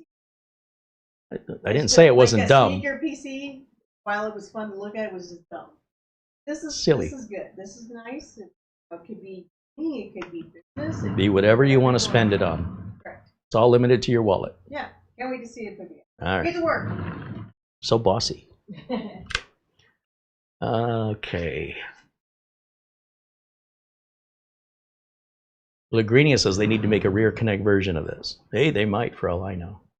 But again, the chipset just came out, right? The B850 which is the budget line of the what was introduced late last year, which was the Z890 from Intel and the X870 from AMD. Then after the first year, then they introduced the budget line of that chipset, which for Intel's the B860 and AMD is the B850. Like, good luck remembering all these numbers and stuff, especially every year there's another one. Good luck keeping up with all that and the Wi-Fi differences and PCIe generation differences and NVMe being MLC, QLC, TLC, or SLC. I mean, yeah, good luck with all that. And then 10 years from now, we'll quiz you and see how much of it you still retain. DDR4 and DDR5, and oh, it just never ends. Keeps us from being bored. A $5 super chat from Davis Parsons. He says the electricity's been out since 2 o'clock this afternoon. I just came back on, and this is typical for here in Texas. Oh, well, that stinks. But glad you got power back on.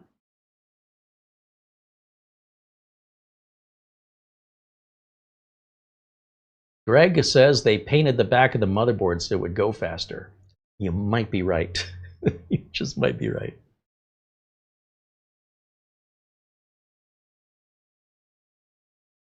Greg says in southern Indiana, you can have all 4 seasons in just one day. That sounds like Detroit, where I was born and raised. You can have sun and rain and snow and wind and warm weather and cold weather, and that's just on Tuesday.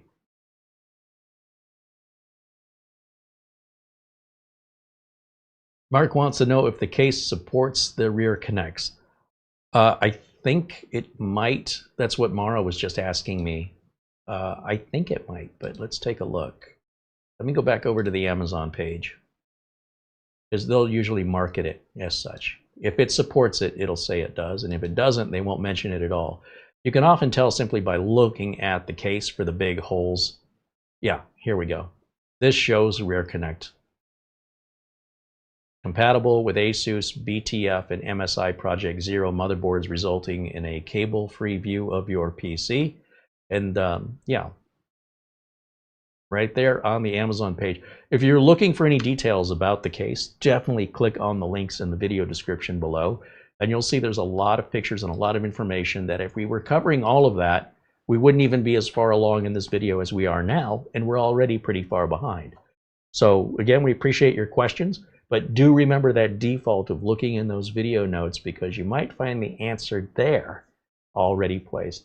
It even says it right here in the product description. But we don't have a motherboard today that's going to support that. And it's not important to me. But oftentimes a dual chamber case, that's one of the... It's pretty rare to find a dual chamber case that would not support the cabling going to the back today. And dual chamber is a relatively new design, as is the rear connect boards. They kind of came to market about the same time. So pretty much, as far as I know, all dual chamber cases, and correct me if I'm wrong, support rear connect by default. But I didn't want to commit to it until I just checked. But there you go. And thank you for your question. And let's get started. I don't know what to do first. Look, the NVMe drive is going to be the simplest job out of this whole thing. I mean, besides snapping RAM in, this is, I guess, just one little step harder than that. And I'm looking for my razor. There it is. Brand new drive. Every part we're using today is all brand new. Sometimes people want to know how often we get bad parts, just dead on arrival. You're watching live. Go back and look at any of our live videos. Go to my channel, hit the live tab. Some people, they don't realize there's a live tab. I'm looking at your videos. You don't have that many. No, there's over, I don't know, 1,400 videos. You've got to click the live tab. I don't know why YouTube decided to do that. It's so stupid. But there's a number of viewers, they only see the recorded videos. They never see the live videos because they don't realize there's a live tab, there's a shorts tab. YouTube has made it more complex. Now, most of you are aware of that, but many of you are not. So if you happen to be catching this video and you don't know what I'm talking about, you need to go and look at the YouTube page. Look at my videos and you'll see they're different sections. Shorts, live, etc. And you want to go to the live section for all of the bulk of the content. And in those live videos, you'll see me unboxing parts over and over and over again. And it's very rare that we ever get a part that's bad. It's been a long time. Now this drive from Orico is 2 terabytes. It comes with a heatsink, which we're not going to use. Motherboard heatsinks, if you have them, are far superior, not only aesthetically, but even in their cooling ability. So if you're putting this NVMe drive in a motherboard that has an exposed M.2 with no heatsink, then use the included heatsink. Otherwise, buy a version of the M.2 drive that doesn't include a heatsink you're not going to use. It'll save you a few dollars because somebody's got to pay for that heatsink, and it's built into the price you're paying for the drive. Yeah, that looks like the bottom and the top get sandwiched on there. And we won't use that because our motherboard provides us with a much more effective cooler that's much more attractive. So normally when I buy M.2 drives, I'm buying them without heatsinks to save a little bit of money for a part I'm just not going to use. Now this motherboard does have 2 slots for M.2. They're probably both the same, but I'm not sure. Let me open this up again. Just rotate that little dial and that opens up. And I'm looking to see, one is labeled M2B-CPU and one is labeled M2A-CPU.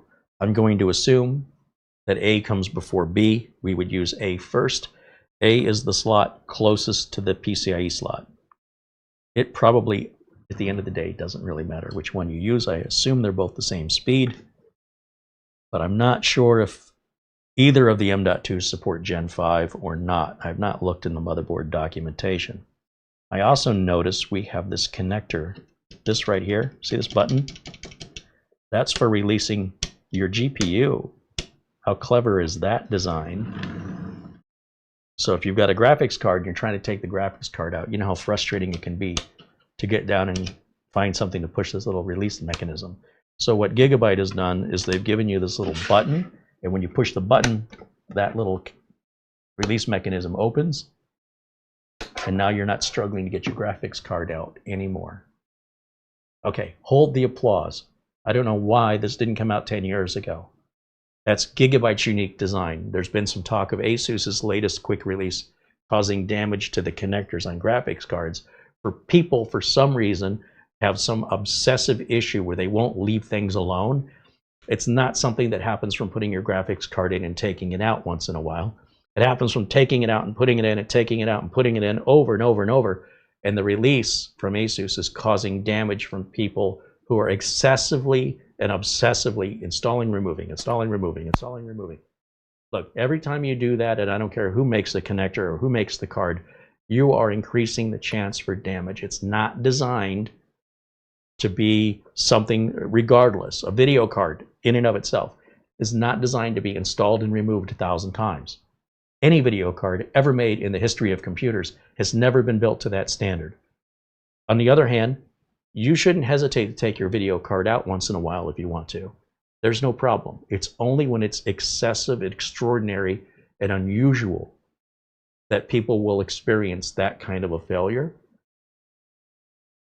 So it kind of comes down to, hey doc, you know, it hurts when I move my arm like this. Well, don't move your arm like that.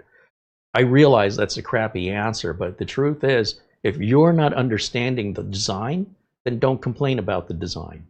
It wasn't designed for that kind of use. You're using it wrong. So if you're going to insist on constantly removing and installing your graphics card 3 times a day, regardless of who makes the graphics card and who makes the motherboard, you should expect you're going to get wear and tear damage much sooner than everybody else in the world. That's just par for the course, you know what I mean? Like, it's not normal use. It wasn't intended for that. Okay, so just to be clear, sometimes it's not the design of the product, but the design of the user. That's the thing that has to be improved, in my opinion. It's not as though everybody else has the same problem, because nobody else does. Very few people do that. But those who do, those will be the ones that complain on the internet, that create the stories that you click on and go, oh, I need to worry about it. No, No, you don't. It's so ridiculous. These forks are terrible. Every time I try and eat with one, it cuts my face. Oh, I shouldn't buy those forks. Or that, or maybe you could be a little more cautious over jabbing yourself and missing your mouth. I don't think that's the fault of the fork. So there are some people out there that are just unreasonable. And then when the stories get told, because, hey, look at this story, you go, wow, you know, then you may not realize that person's acting in an unreasonable way. And the author just wrote an article because they knew it would generate clicks.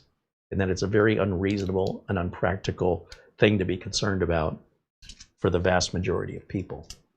But again, like the Ferrari review, you might find it an entertaining read to see how ridiculous a very small portion of people are who are also very vocal online. Not that they're all wrong, but boy, there's a lot of that these days. There's a lot of it. So I'm just saying, remain skeptical. Nice, healthy skepticism. The best advice you'll ever get from a Gen Xer. Almost universally from my generation. I don't care if it's politics or computers, news articles and media. Stay skeptical, my friend. Do your research.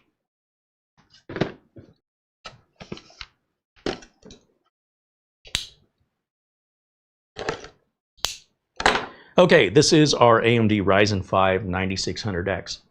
Great solid value for performance. You're not going to have to do a lot to cool it.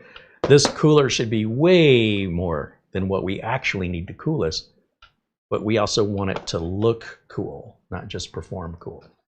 50 bucks? Are you kidding me? How can they sell that for 50 bucks?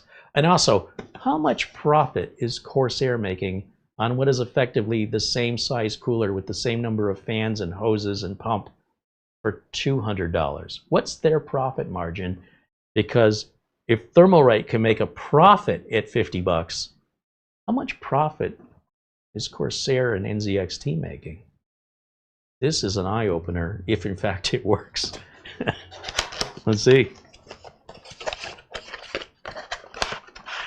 I literally almost dropped $200 on a cooler for this build. I know, squirrel, but let me just show you. Once again, I want to prove what I'm saying. If I go back to Amazon and I look for a CORSAIR white 240 millimeter all-in-one,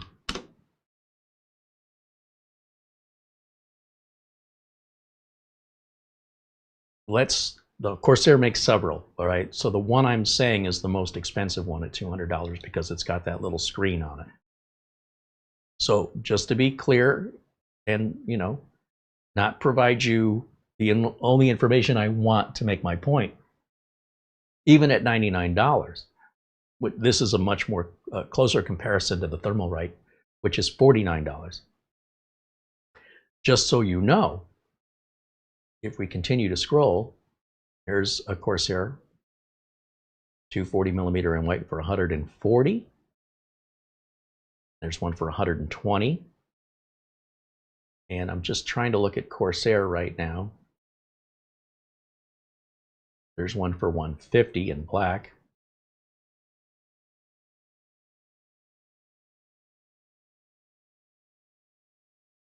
This Thermalright cooler has a screen on it for only $67.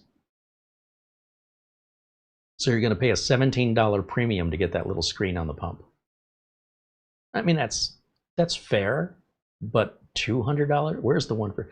Here's a Trikes cooler for $310 because it's got a screen that's basically two screens, one on the side and one on the front. And if you show certain images and look at it right at the corner, it looks like it's coming out of the box. So I could buy 6 of these Thermalright coolers, and they might just cool exactly the same. It says it's a 280 watt TDP. I don't know what the TDP is on this Thermalright 240, but looking for the CORSAIR, there was one in here. It's $199 for a 240 millimeter. Can't remember the model of it. Look, they have it as cheap as $99.99.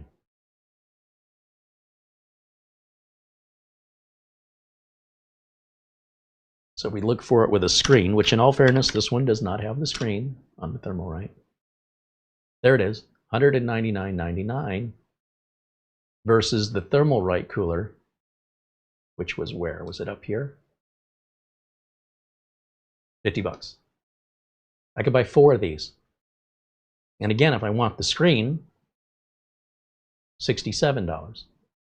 But is this crap? Is it harder to install? That's what I intend to find out today. I've been hearing a lot of good things about Thermalright, and I'm very curious. $199. It's crazy. When I was your age, that was a nickel.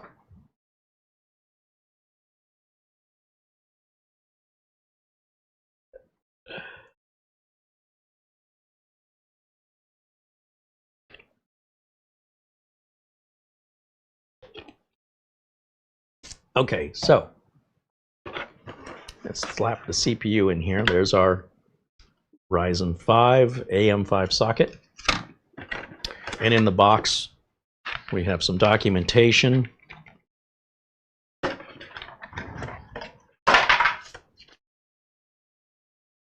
AMD Red Team is what they call it. I mean, if you feel the need to associate with a group of others in order to justify your thought process being the right one, so you find a choir or a gang that you wish to be a part of because you cannot boldly stand on your own beliefs with your own 2 feet without having some support around you to reassure you of your confidence and choices, then welcome to Team Red.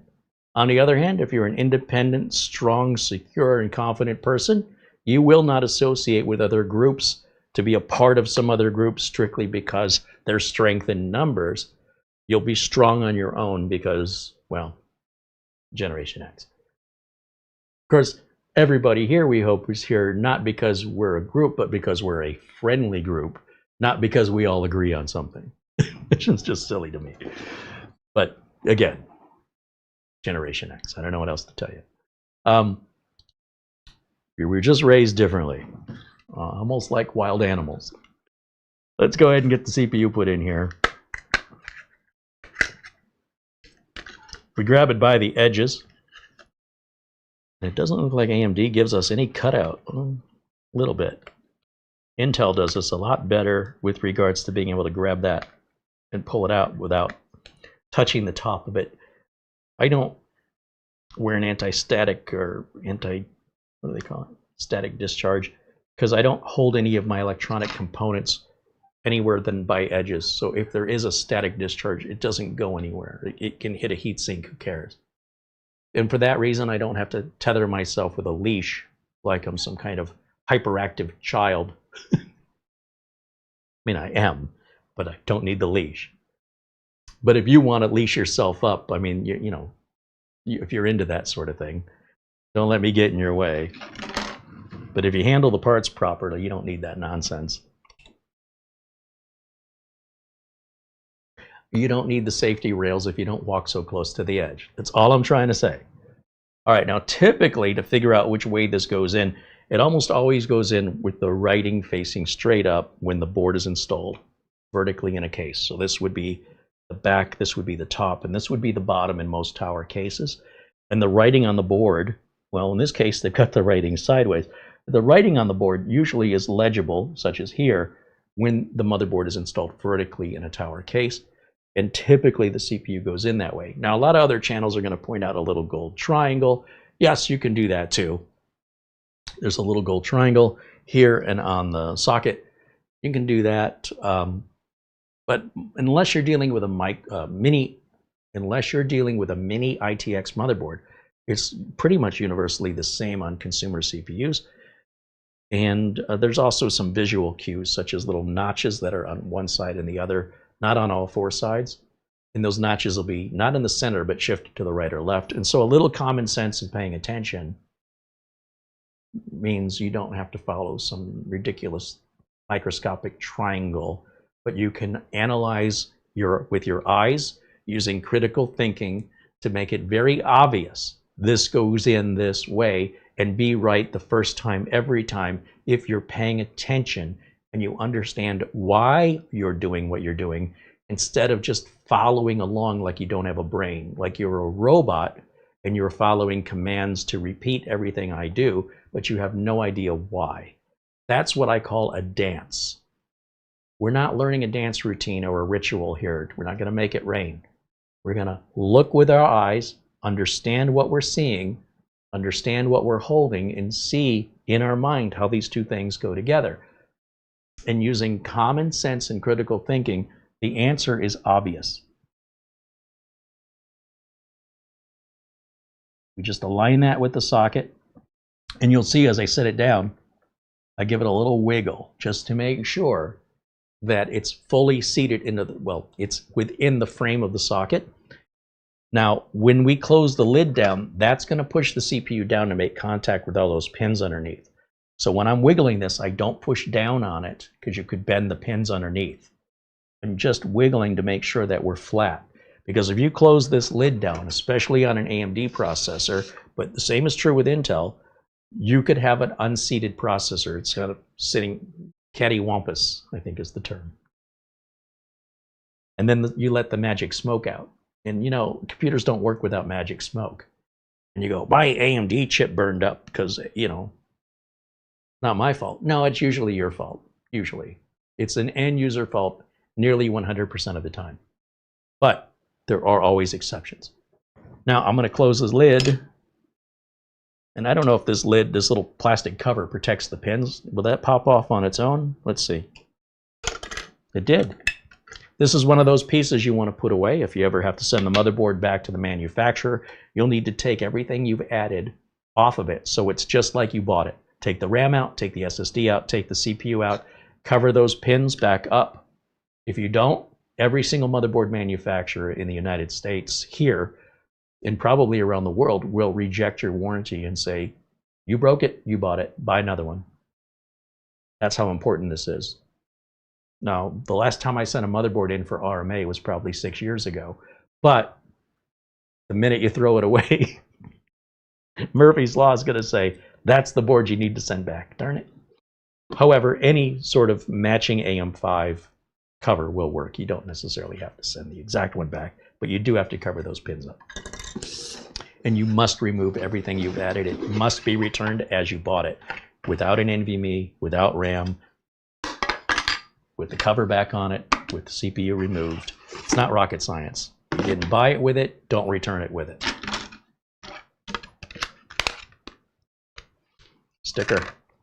This makes it go faster, and that is not true. In this documentation, there's a couple M.2 screws. This build won't use M.2 screws, so I'm going to keep these for myself. You never know. Heat sinks, we won't use these on this build ever for the M.2, so here we go. CPU's in, NVMe drive is in. To put the cooler on, this should get interesting. I don't want to put the RAM in yet because it might get in the way of the cooler install. I'll set that aside. I've never seen one of these before. No idea what I'm about to get myself into. But you know what? Whatever it is, I can handle it. I'm just totally Gen X today. Bring it on.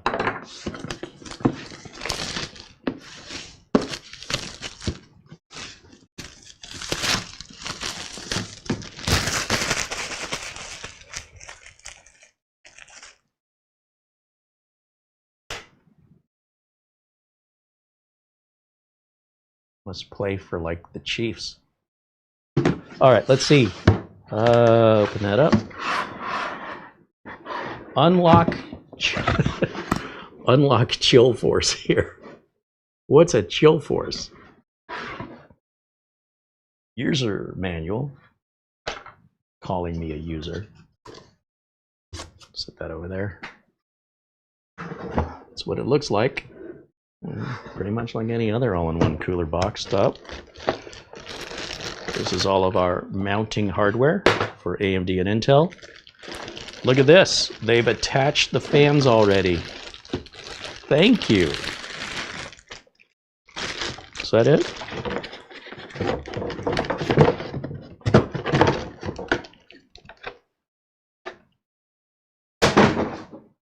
Sorry. Get back up. You're fine. You'll be fine. Okay. Yeah, fans are already attached. Now we're going to have 2 wires per fan. Unfortunately, this isn't one of them fancy magnetic connected, you know, use one cable type things. But again, 50 bucks. Why are these woven together? Oh, I see. ARGB and power, 4-pin PWM power. That's good. Pump cover has a little piece of plastic on it to remove.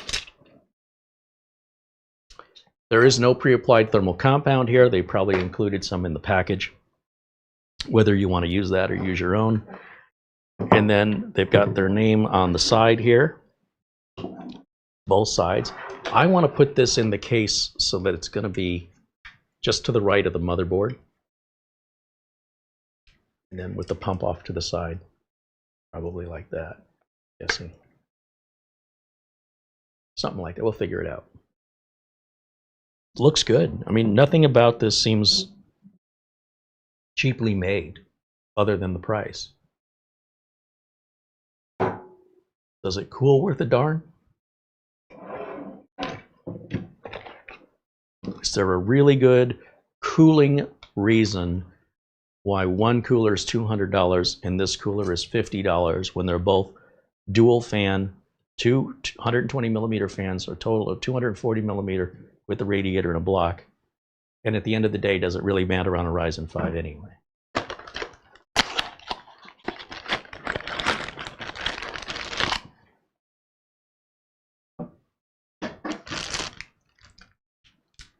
Oh, we got a fan splitter.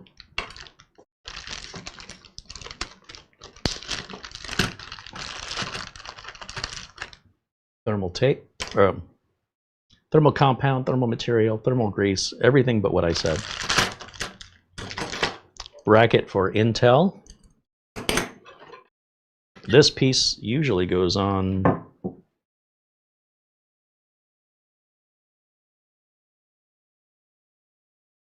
maybe something like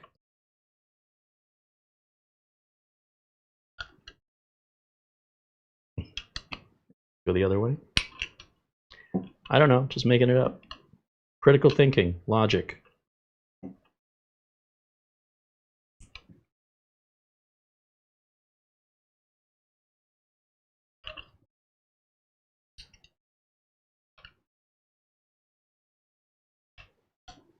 There it is.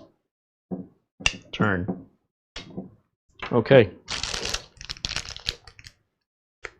I guess if you want to power it off your power supply, these are for Intel. That we need universally regardless. This is for Intel. This is for Intel. What do we use for AMD? Just this? Oh yeah. So we have the brackets on the motherboard. I haven't seen this in a long time. I'm so used to having to take the little plastic brackets off of AMD motherboards. They're actually using them. So they have these little square holes and they just lock on. I mean, obviously we have a little more prep, but I think that's super easy. The problem I've seen with AMD socket design is after about 6 years here in the desert, these plastic brackets, they just snap off. They just get dry. Now look, maybe they're using more of a nylon material that's more durable than plastic and not as brittle. But I had a customer, one customer, it's only happened once, who said, my system, it isn't turning on anymore. Would you take a look? Now this is back in the day with AMD Athlon XP processors, okay? I want to put all the context here. when I opened the cover, and there were no glass panels, okay, we opened the cover, the cooler, big stock AMD cooler, was sitting sideways, completely detached from one side. Well, I see what the problem is, and those coolers did not have thermal junction safety controls to prevent them from overheating. They would literally get to 300, 400 degrees Fahrenheit, and they would crack in half. And that's what happened to this person. This poor person. They had no idea. They never opened it. Something must have bumped it or jarred it. Maybe they were cleaning. I don't know. You know, running a vacuum cleaner or a mop and smacked into it. And it was brittle enough that caused it to snap. And so this connector,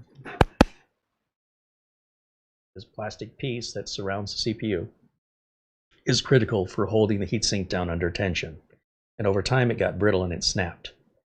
Customers still turning the computer on, the motherboard's still seeing the CPU fan is turning, but it's no longer attached to the CPU, and the CPU overheated, burned out. Never seen anything like that in my entire career with an Intel. They don't use cheap plastic pieces to hold down something under pressure. So, the fact that that is even a possibility is a little worrisome, but it's nothing that'll happen soon. It just, over time, these will not stand the test of time underneath pressure, or at least they didn't used to. Maybe the materials have improved. It's still plastic at the end of the day, and Intel's all metal. So which one do you think is going to last longer? Now, a lot of third-party cooling solutions have you remove that plastic, and they are all metal too. But the stock AMD mounting mechanism, it's one of the worst. If you compared to what? Well, compared to everything else, it's one of the worst designs. But if you don't plan on keeping your computer for 10 years, probably never won't happen. And again, I live in a desert where everything's dry. This is Intel. We don't need that. All right. I don't know why there's so much stuff on my floor.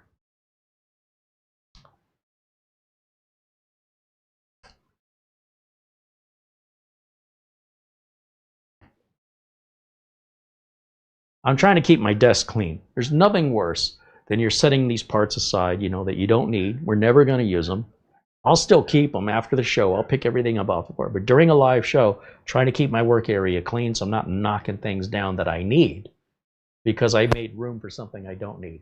Get that out of the way. Keep your work area clean and well lit, and you are going to do a better job. Don't blame yourself if you're working in a dark or crowded area that limits your movement and your abilities. That's not on your ability. That's on just the environment you're working in. Try and control that. And it's entertaining as hell to watch me throw stuff around, isn't it? Come on. You get your money's worth over here.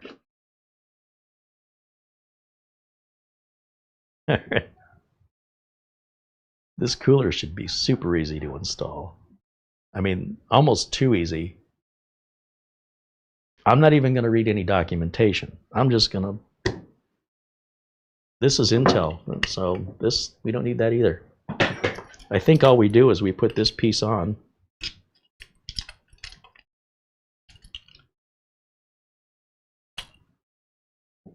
And we're done. Like, we're done. All we have to do is put some thermal grease on there, lock this down, hook it up to power, slap some RAM in, and we can turn this bad boy on. That's one of the easiest cooler installs from one of the cheapest coolers I've ever experienced in my career. But will it actually cool? I don't even know what to say right now. I wasn't expecting it to be that easy. So obvious. Who needs instructions? Seriously. How could you not know? All right. I'm not going to think about it. Is the thermal grease any good, or is it old crap? Let's see.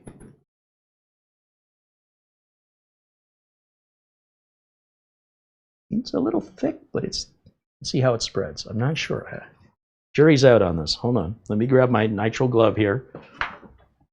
I prefer to make sure I have 100% CPU coverage that I can see. I am, what, Gen X? Skeptical? I don't believe a dab is going to spread evenly. And when you cover it up, how do you know? That is a level of faith, my friend, you will never get from me. I absolutely need to see that we have even 100% coverage on top of the CPU, that one side doesn't have more than another side, or that the coverage is evenly spread and that we don't have any bald spots other than on my head. Okay. This is terrible, terrible thermal compound. I cannot spread it. It's like, I feel like Patrick Swayze should be hugging me right now as we make a vase out of this. Don't mind me. I'm just entertaining myself. I don't care who you are. That's funny. So I should not be able to just peel it right. Don't use this stuff. Throw it away. Do yourself a favor. Throw it away. I'll save everything. Well, you want to see my bank receipts from 1952? No. All right, let me just get this out of the way because I don't want thermal material all over my desk. And I never want to see that thermal compound again. That's terrible. But you know what? For 50 bucks for the whole cooler, I'll spend the extra $8 for a tube of decent Arctic silver, you know, MX4 or whatever it's called, or some Noctua NH8. They're like $8 for a big tube that'll apply to, you know, probably 8 CPUs before you run out. Let's grab isopropyl alcohol and some Q-tips, and we'll clean that old thermal compound off. We'll do it the right way. Higher alcohol content means it leaves less residue. Also, it's going to evaporate faster. Higher alcohol content is for cleaning. Lower alcohol content in rubbing alcohol or isopropyl alcohol, that's for injury. Don't put this stuff, this is not for humans to apply onto your skin. This can cause harm. This is not for medical use. This is for electronic cleaning use. If you see isopropyl alcohol offered in like the 70% alcohol range, that's for human use. In the, you know, upper 90%, that's for electronics cleaning. Or cleaning, usually electronics cleaning. I know they have a picture of a cross on here, like in between the E and the R, like it's medical. That's very misleading. Unless the medical use is sterilizing surgical tools.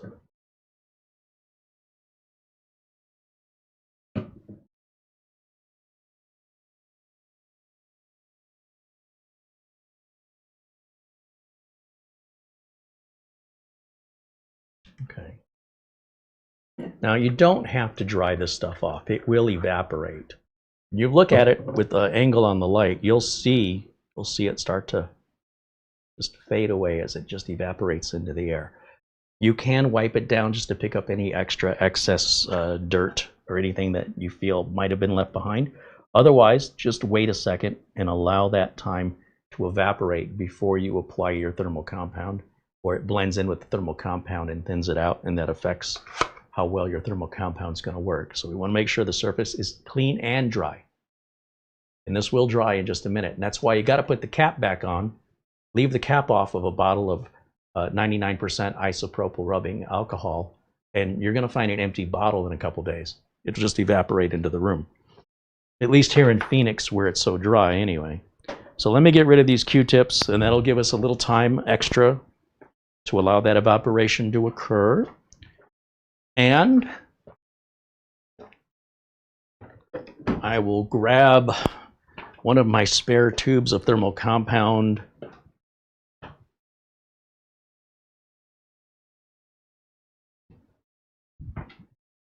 But I was curious, you know, what Thermalright's compound was like, and now we know what to expect. So if you're going to buy one of these, make sure you have some thermal compound. If you don't, you get a tube of Noctua, what is this? NTH1. It's like $8 or something. But I have a bunch of leftover tubes from older, like Scythe Mugen 5 coolers, because I installed so many of them. One of these tubes will do like 3 CPUs. So for every cooler I installed, I have 2 extra For every 3 coolers, I have 2 unused tubes. And this stuff is still good. So we'll see if that works better. Now these tubes don't come filled all the way up. They've got a sticker here to hide just how little is in here. But you don't use that much anyway. So we usually get about 3 uses out of, this may be only filled up to about that point right there, which is very generous. A lot of manufacturers are so chintzy, they'll only give you, like, the plunger's practically plunged all the way down and there's just enough for 1 CPU coverage. And that was something I liked about Scythe, because they gave you 2 to 3 times what you should have needed, so you had the ability to reapply if necessary, if you made a mistake or you wanted to redo it.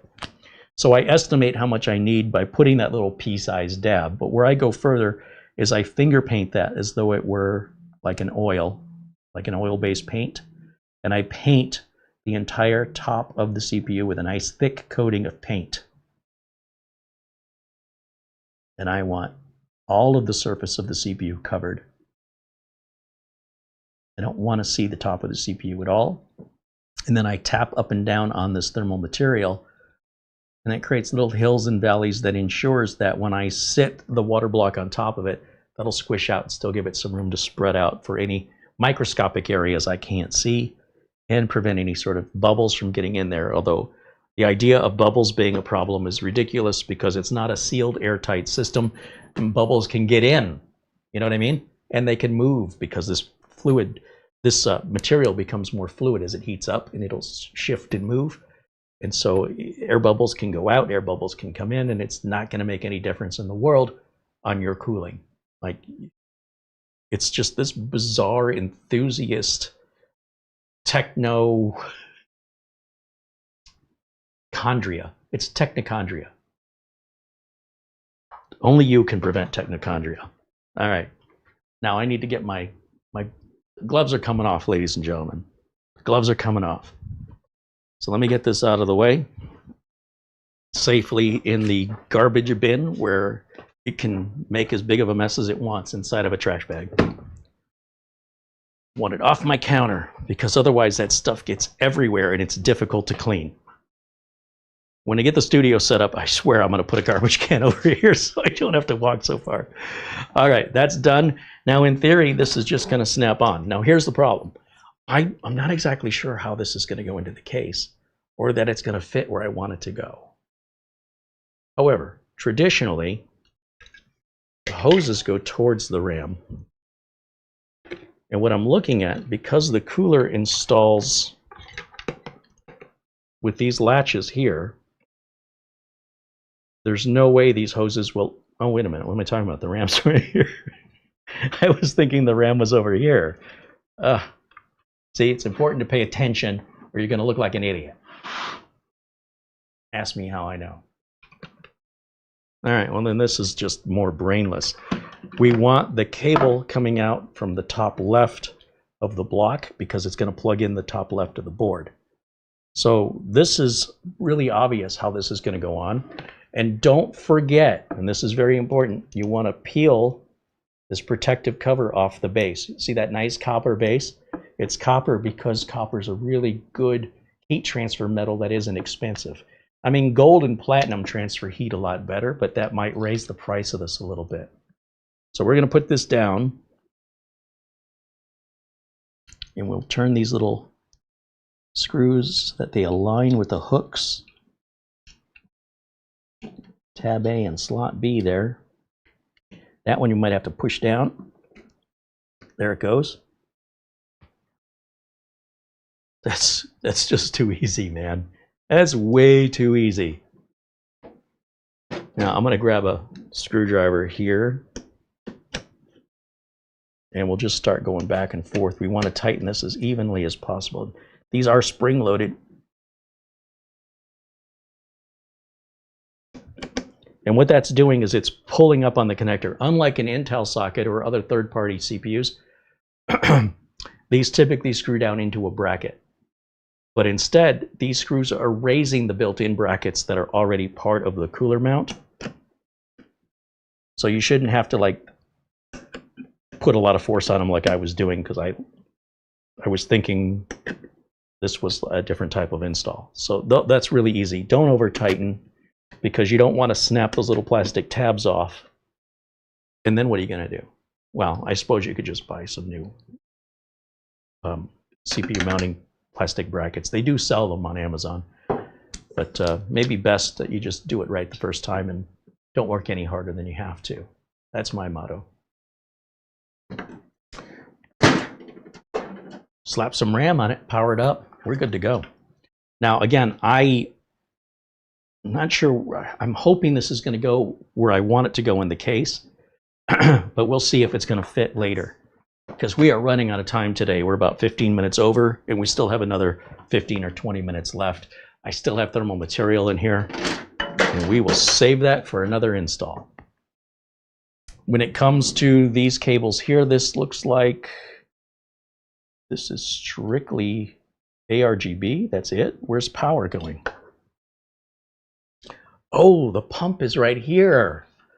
Oh, so Be Quiet introduced, at least for me, the first time I ever saw this. Instead of putting the pump here, they put the pump in line. And so your pump has to have power. So this plug right here will plug into the motherboard, either where it says AIO or pump on the motherboard, or it might say CPU. But if you choose to plug it into where it says CPU, you need to go into your BIOS and you instruct it that you don't have a fan, but you've got a pump.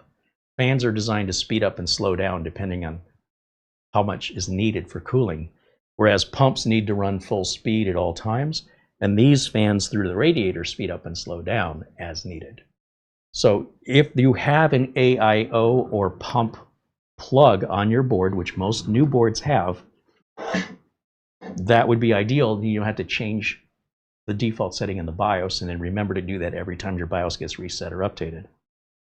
So we have one that says CPU optional, one that says CPU fan, but nothing that says all in one. Now on a $200 motherboard that's brand new, it just came out, it's surprised. It's a little bit surprising, but not a big deal. We have 2 more fan headers down here at the bottom. Oh, 4 fan headers at the bottom of the board. There's no shortage of fan connectors. We have an ARGB header here and an ARGB header, 2 ARGB headers at the bottom. Lots of connectors, but no all-in-one pump header. Okay, well, that's interesting. For some reason, we have an HDMI out by the power connector, and I have no idea. I have never seen that before. That is an HDMI output next to our USB 3 and 24-pin motherboard power SATA connectors. But the I/O ports are all the way over here, which of course has an HDMI port. So what is that for? I have no idea. Diagnostics? Weird. So because I don't have a pump header, at least not one I'm seeing, I'm just going to plug this in the CPU fan. This is just a 3-pin power cable because it wants to run full speed at all times. This is a DC power cable. We don't want it to be PWM. We don't want this to ever slow down. Well, technically it's up here. We want that to run full speed at all times because it's a water pump, not a fan. Fans, we want to speed up and slow down. Water pumps, if the system's on, that water pump needs to turn at full speed, always. Am I clear? I think I'm clear. Let's just open up our RAM sockets. Oh, and if we want to plug in the ARGB, I mean, you don't have to for testing purposes, but just for fun. There's so many ARGB plugs, headers on this board. I mean, we could run this to 3 different locations. And so for now, just plug it in right there. There it goes. And then these fans here can plug into this. We take the cover off and they all just chain together. And that way you can control the RGB through the motherboard software. And if the motherboard has RGB, you can synchronize all of that with one piece of software. So we're not downloading software from Thermalright. We're not having to add a USB cable onto the board. It's another cable. For the Thermalright software, which a lot of coolers with screens are going to absolutely require to control the screen.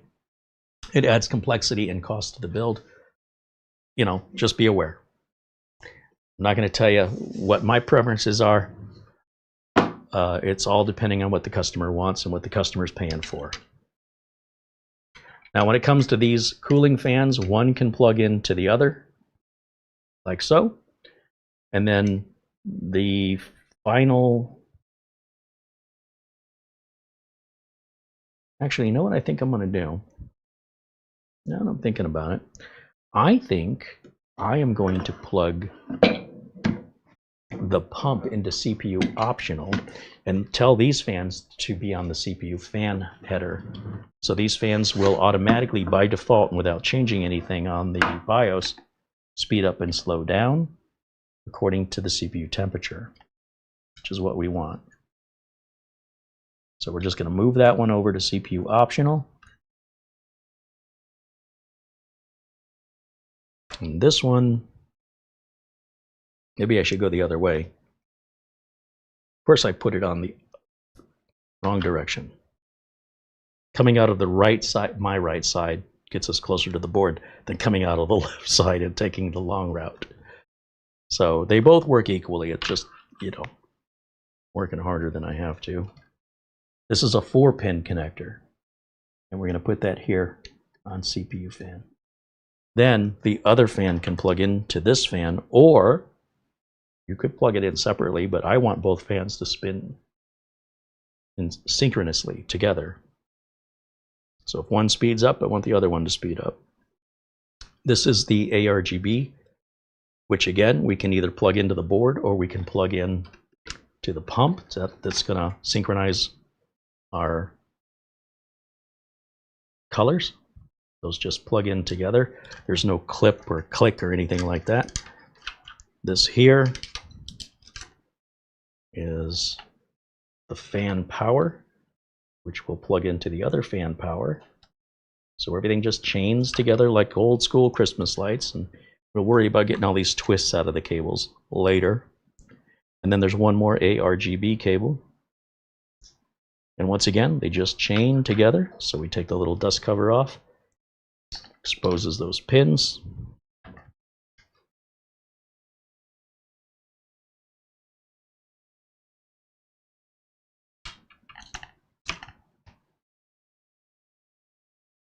And that will plug in. There's little arrows, but I mean, you could just look with your eyes and see there's a missing pin, right? So it only goes in one way.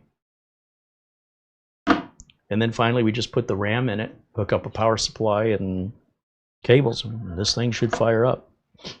So, RAM.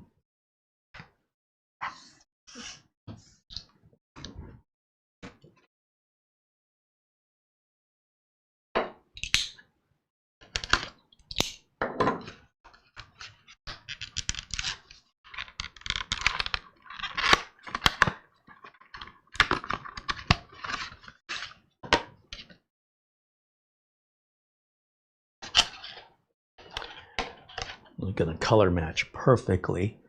We never ever use the socket closest to the CPU unless we're using 4 sticks of RAM. So ignore the first RAM socket closest to the CPU. Start in on the next one. Make sure the RAM is installed the right direction.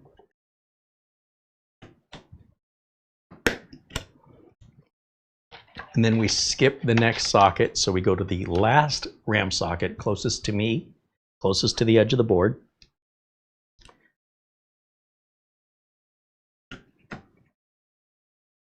And this cable needs to be out of the way. That's it. 32 gigs of RGB white RAM is installed.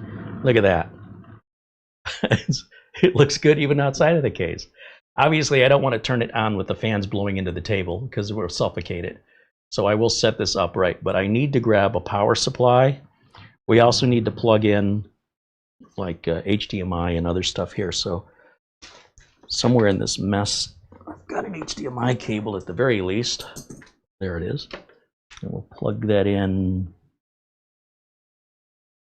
Wait, what? I have a display port, but I don't have an HDMI on the back, which I assumed I had.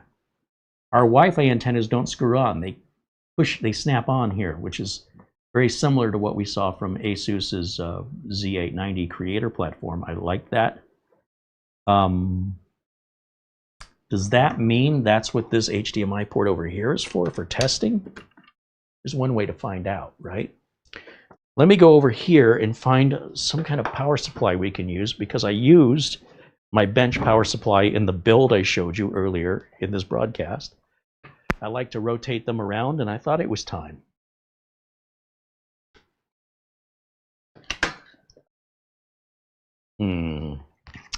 What should I use? Ah, heck, you know what? We've got the Thermaltake power supply we're going to use in this build. Why not just use that one? We got to get it out of the box anyway.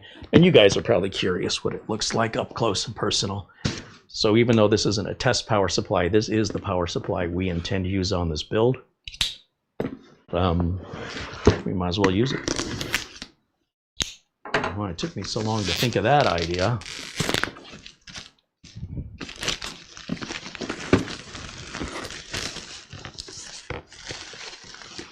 The problem with these modular power supplies is I'll take the extra cables, I'll put them in the motherboard box, and I'll tell the customer, put this box away, there's nothing we need in it today. Okay.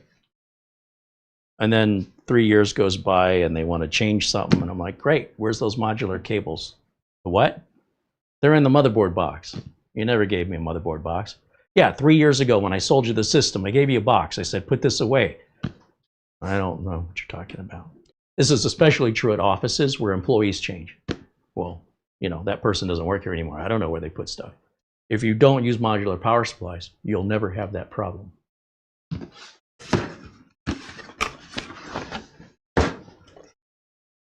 I had a friend of mine say, could you just please hook up all my modular cables and just zip tie them and stick them under the case, you know, stick them by the power supply? Because I don't want to ever have to look for them. Well, why did you buy a modular power supply? So they give you a nice little fanny pack, power cable, and white matching modular cables.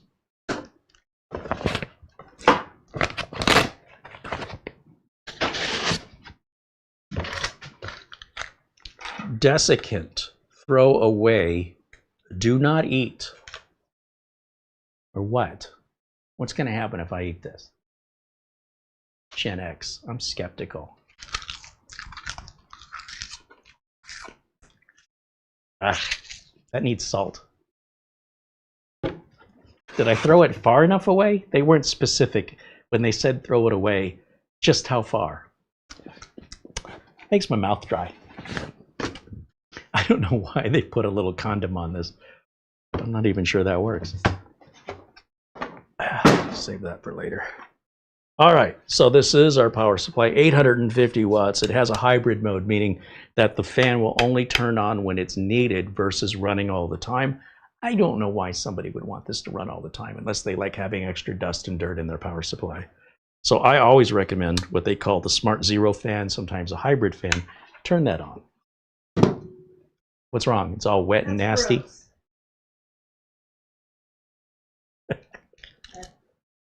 Hey, that's not the only thing my mouth will be on before the end of this podcast. I'm aware. I don't even know what that means. All right, so let's put this CPU cable. Oh, there's two on one side. Oh, that's clever. This board only needs one, so we'll just put that one on there. And it goes there. CPU power right there. Motherboard power. That will go here. And then right back here it says 24-pin ATX. Oh, it's the only place it'll plug in, by the way.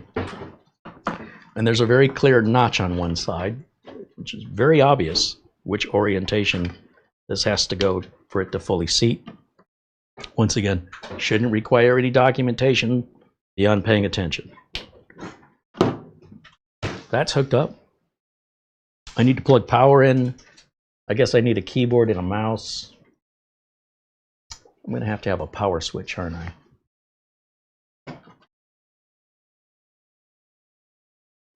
So let's grab a power switch.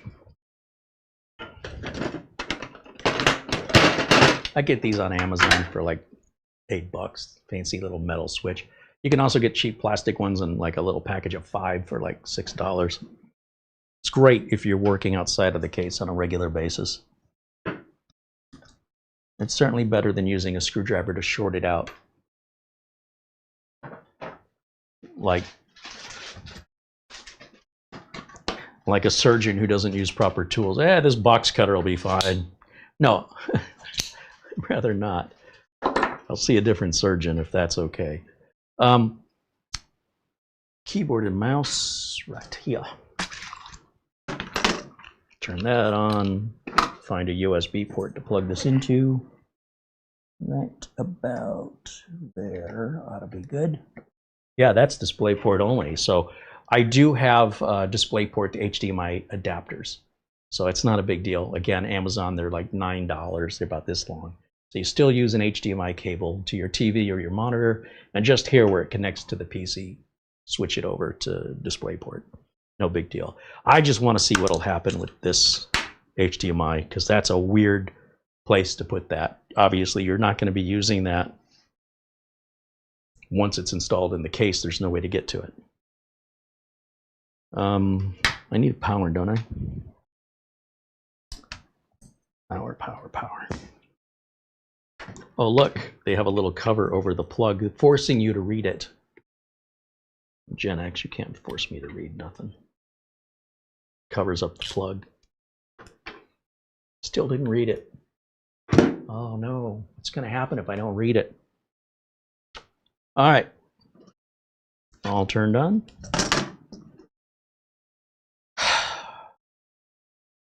Power button. Oh, I want to put this up right. It wants to tip over, so maybe I'll just put it at the edge. We're off to the races. No RGB yet, but give it a second.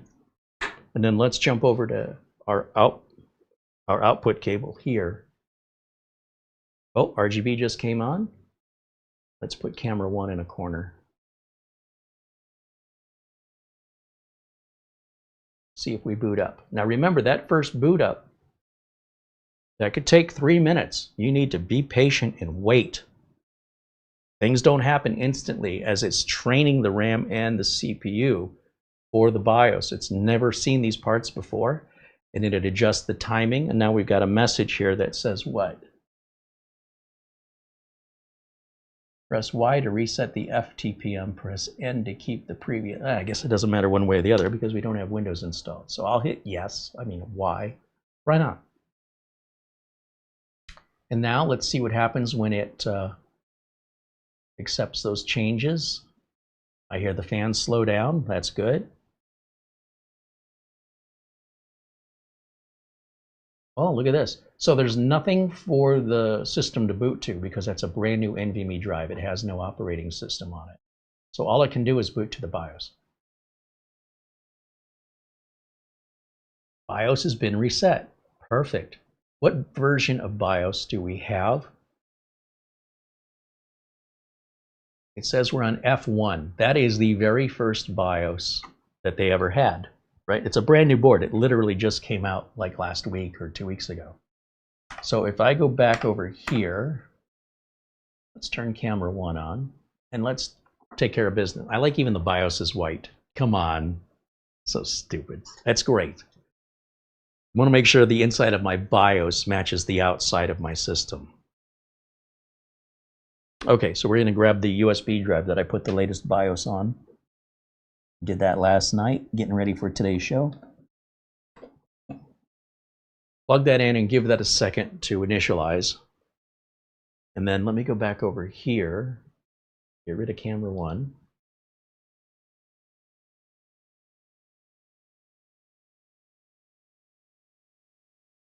And let me grab my other mouse and let's look for BIOS update area here. CPU optional. So remember, that's going to be, this is our fans over here, and then this is our pump, which looks like it's staying at full speed. Well, no, it's still adjusting. I want that at full speed. Make it a smart fan. Oh, it says fan 4 is pump. Where the heck is fan 4 on this motherboard? See here how it's labeled pump? So we have one fan header that's labeled CPU fan. One fan header is labeled CPU optional. Then 3 fan headers labeled fan 1, 2, and fan 3. And then finally there's a 4th one that apparently I overlooked somewhere here that says pump. And if I plug it into pump, I never have to worry about reconfiguring the BIOS after a BIOS reset or update, right? Just leave it at default values. If you plug it in the right place, you won't have to keep changing it.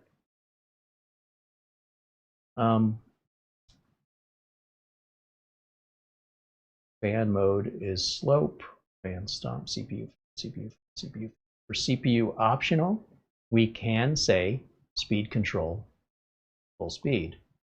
That's fine, but that means we have to keep doing that every single time we get an update or clear the BIOS, which is not good if you put it in the hands of a customer or you yourself have forgotten. You'll notice the date is wrong up here. It's off by about 12, 15 hours. And that's because in Taiwan, where they put these together, that's what day and time it is over there. Windows will self-correct this. Do not, and I cannot strongly advise this enough, do not change your date and time in the BIOS. Leave it alone. Unless it's off by about 15 years, leave it alone. Otherwise, it's close enough that Windows will self-correct once installed.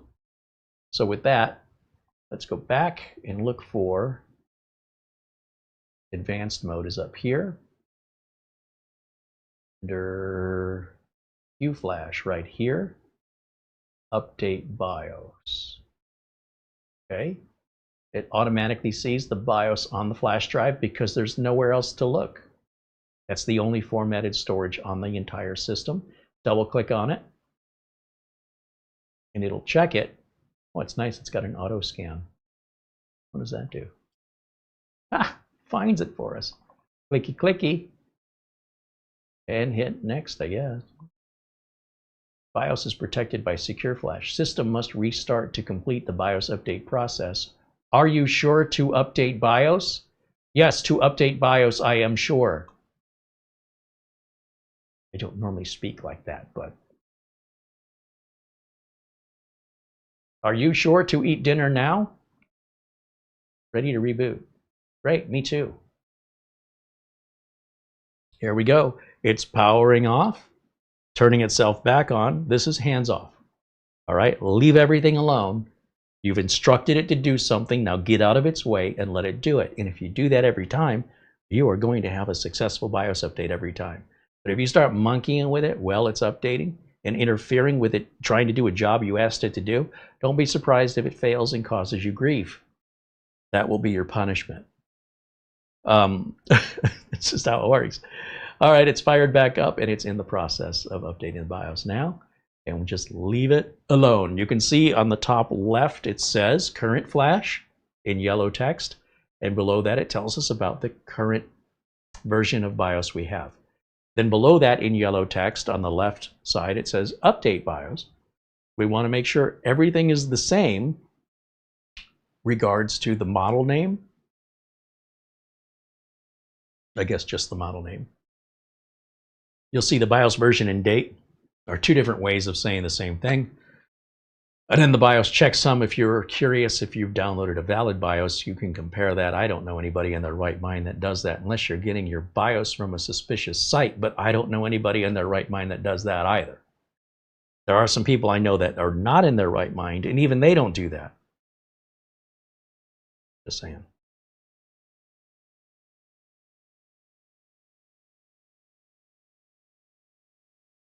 Okay, this will be done here in just a moment. And while that's working, let's take a look over in the chat because I have not been paying attention in the chat room.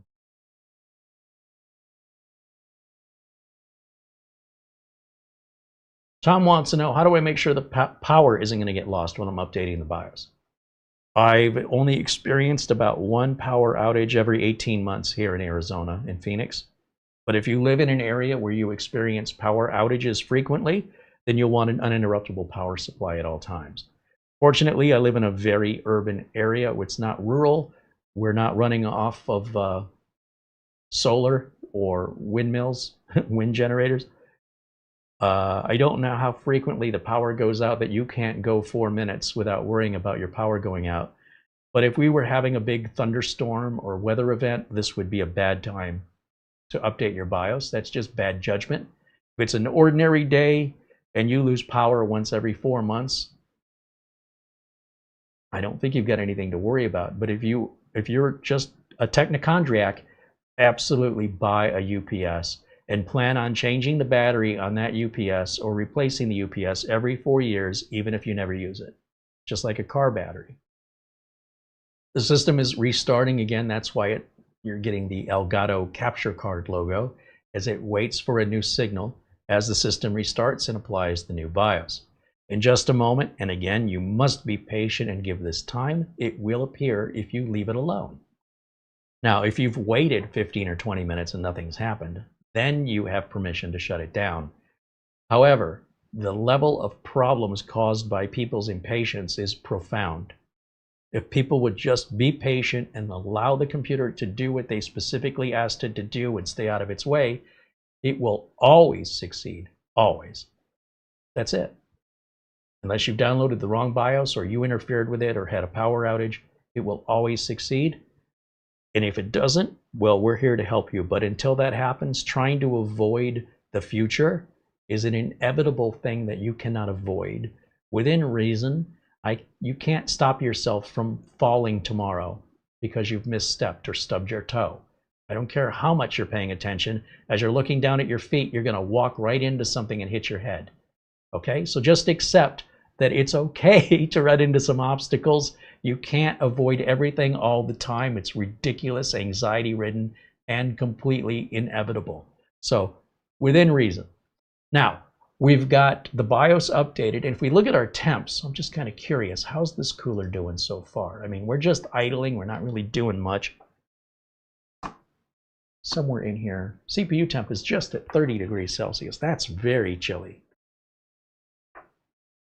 The pump is silent. I'm just hearing the fans very mildly. Geez, I guess we can put Windows 11 on here. So let me go back over to camera 1 for a second. And here's what I'm going to do. We're done with this flash drive, and we can erase this BIOS. We'll never need it again unless you have a second identical motherboard.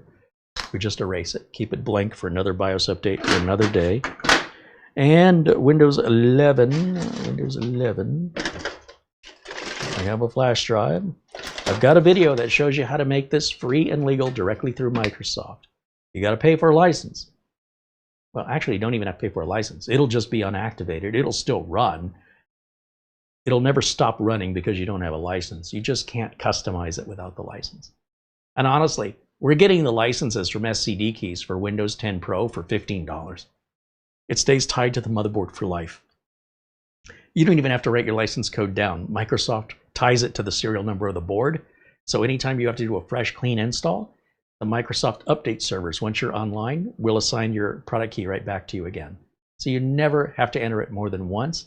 It stays tied to the motherboard. If you're going to replace your motherboard, plan on replacing your $15 license key. You can replace this license key for $15 9 times before you meet the price of Microsoft's retail price. Just saying, do what you want. All right, we're going to put this in one of the fast USB ports here. That's a blue one. That ought to work. We leave it disconnected from the internet. That's my preference. It's how I choose to do things. With that done, we're going to shut her down. Well, you know what? We can just do save and exit. No, I can't see the screen with the camera on top. So where's my power button? Stuck in my drawer. Let's just power it off. Now, when we power it on, there's nothing for the system to boot to other than that flash drive, so I don't have to adjust the BIOS. I cannot stress enough to leave the BIOS alone. Unless you like problems, then in all matter. If you want problems, just start messing with stuff. But if you'd like it to work the first time and be less frustrated, leave it at default values until you've established your system is installed and operational and reliable. Then when you go make changes in the BIOS unnecessarily that cause blue screens, you can look in the mirror to understand how to fix the problem. That's it.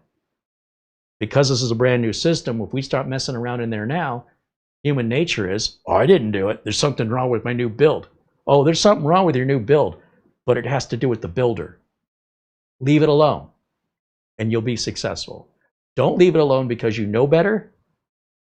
I guess you like a more interesting life than I do. All right, so let me get rid of camera one here so I can see my screen. And we're just going to go our standard installation process, which is just to click next. Next. Install Windows, agree, next.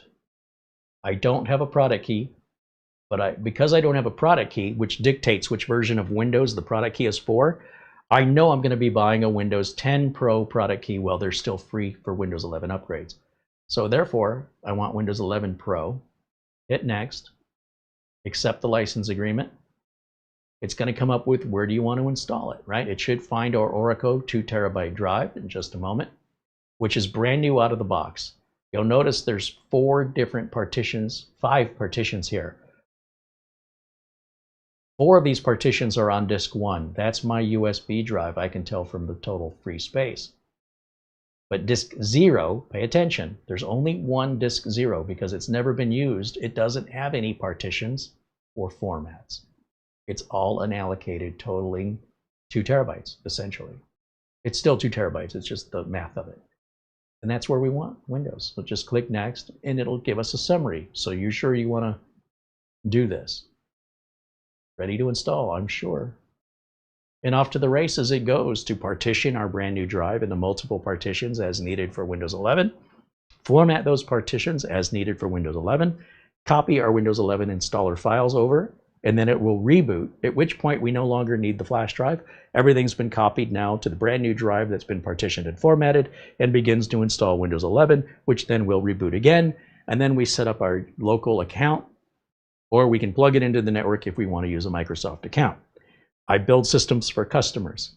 I don't want my account on my customer system. That's profoundly unprofessional.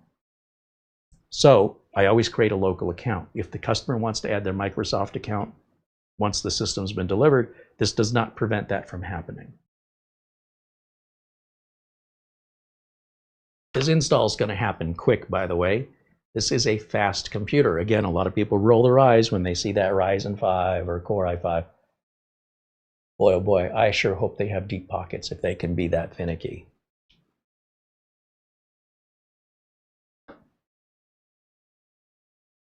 Patrick has a question. It's a good time for a question as we're waiting here. Patrick T in the chat wants to know, why would a TV not see a wireless network anymore? Typically because your TV has a glitch. And the way you fix that is you unplug the TV from the wall, or if the power, whichever easier for you. Usually the power connector can disconnect from the back of the TV, or it can disconnect from the wall.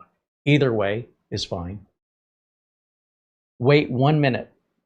1 minute and plug it back in and your network will come back. Go ahead and let us know that worked here in the chat. I'll wait. I wonder if Carey has seen this before. That's all it is.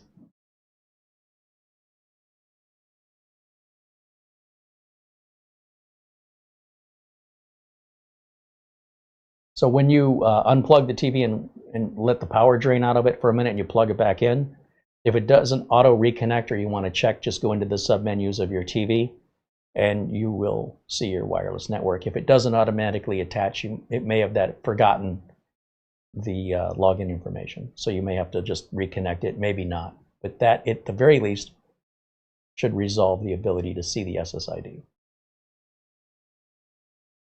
And thank you for the question. I hope that helps. I'm sure it's probably all it is. Marcus says, what about the XMP profile? Well, you've heard an expression, don't put the cart before the horse. The idea is you don't turn on anything that is extreme performance until you've established the machine will run under normal performance first. Why can't you teach me to run? Because you haven't learned to walk yet. Why don't you learn how to walk so you're not tripping and falling all the time, right? When you're a baby, did you learn to run first or did you learn to walk first? You guys want to get right to running. There's no patience. It's not how life works. You need to grow. So when we're building a new system, we don't know that everything's stable. Why are you assuming it's all stable? So let's make sure everything installs at regular, normal operational parameters. In most cases, they do, but sometimes they don't. And if they don't, how do you know where to begin your diagnostics since you changed a lot of stuff? Is it the hardware or is it something you changed? Do you have a RAM compatibility problem? What have you done? So if you just leave the system, brand new system, alone for about a week, make sure it's stable for about a week, then you want to play with XMP and your system starts crashing, you know exactly how to fix that immediately. If you try and get it all out the gate, first shot, that's just a gamble I can't afford to take in my business. Can you imagine how pissed off my customers would be if I did that to them? And that's the strongest advice I can give to you. Your impatience will be the biggest struggle you will have in your life with problems that you could have avoided in every aspect of life by simply slowing down, taking a breath, and making sure the floor is solid before you put your weight on it. This is how people fall through ice, okay? I don't want to fall through ice. I'm going to check it first before I put my weight on it. All right. Let's go back over here to, and again, I appreciate the question. I do.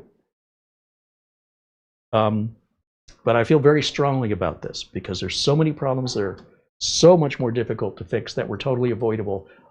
And the one thing they mostly have in common is it's customers being impatient. Haste makes waste. And now, because they were so anxious to go faster, that caused them to go slower for a longer period of time. It's like in Phoenix, you'll see cars that want to race past you and cut in front of you, you know, switching lanes so they can get to the red light first. And then you just drive the speed limit, and you'll meet them at the red light. At the end of the day, they gained 8 feet. I don't understand. It makes no sense to me. All right, we go through this process here. We're not going to connect to the internet at this point. I don't want to be forced to create a Microsoft account.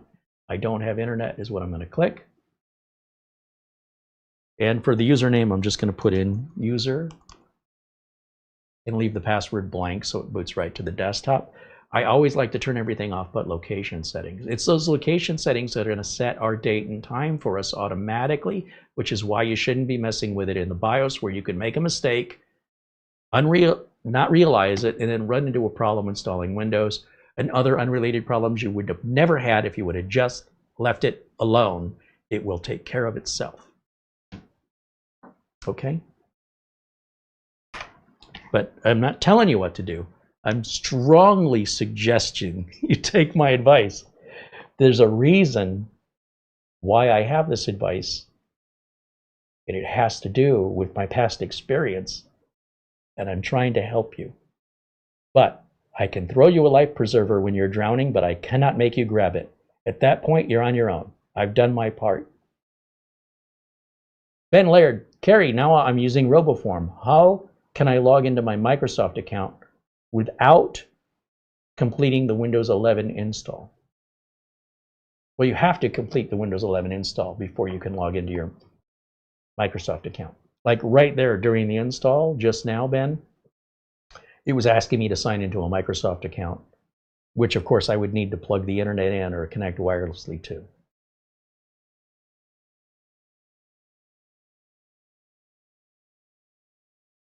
So maybe I didn't understand your question, but literally that seems to be what you've asked. There's our Windows 11 install, and let me go full screen on here real quick. Okay, so this GIGABYTE control center that appears down here, this requires an internet connection. So I'm going to reach down on the floor here and find my Ethernet cable. Here it is. Now I will plug it into the internet. Before I click anything, I'm going to plug it into the internet first, because anything I click on at this point, especially that GIGABYTE control panel, needs to grab that from the internet. And without internet, it can't grab it and it will fail. When I plug that in, I hope I see a connection down in the bottom right down here. Yep, it's connecting. And I wait for that to stop flashing. Now we're connected to the internet, and I'll hit install. You don't have to do this, by the way, but this is going to grab all of our drivers for us from Gigabyte, so we don't have to do it manually. It's a great, nice touch, and I love when modern motherboards offer this. And this is done through, at least in Gigabyte's case, what they call their control center. So we're going to go ahead and install this. Installation successful. Okay. And then there's probably another step here. I'm going to guess it's that icon right there. GCC. Sounds like Glendale Community College. Oh, Gigabyte Control Center. Oh, and accept their agreement. We'll go over here to wherever the drivers are. Let's see. I'm going to skip all this nonsense. I don't need no directions. What is this? Oh, that's what I'm looking for. Obviously, a video driver is installing. When you see the screen blink out like that, just give it a second. Obviously, my HDMI output on the side of the motherboard works. That's freaking weird. Now, I am very disappointed to see Norton being offered in this day and age of companies being mostly crap-free. So don't just blindly hit select all. We're going to get rid of that, but we'll keep, I don't want the storage library. I don't want the performance library. Where's my drivers? RGB tool, okay. Dynamic lighting, that's fine. Wi-Fi. Compass library? I don't even know what that is. Chipset driver, yes. LAN driver, yes. Wi-Fi driver, Bluetooth driver, yes, yes, yes. Everything else is good. AMD Ryzen Master, AI switch, smart backup. Yeah, sure, why not? Everything else looks good. I just didn't want these top three, me personally. I don't even know what these two are, honestly, but I definitely don't want this internet security from Norton. Okay, hit install. And it's going to automatically restart the computer as it downloads those drivers for us. And that's going to take care of anything in the device manager. If I right click and go to device manager, we probably have a number of items that are missing drivers, and we do. What are they? Who cares? This is going to take care of it. When this is done, all of these errors will be gone, and you didn't have to think. It just does it. It does the thinking for you, so you can remain as dumb and ignorant as possible, which is what they're. This is what they're encouraging.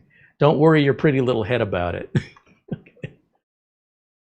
Do I have to hit install? What's going on? Here are the list of updates. Click install to begin. But I already did that.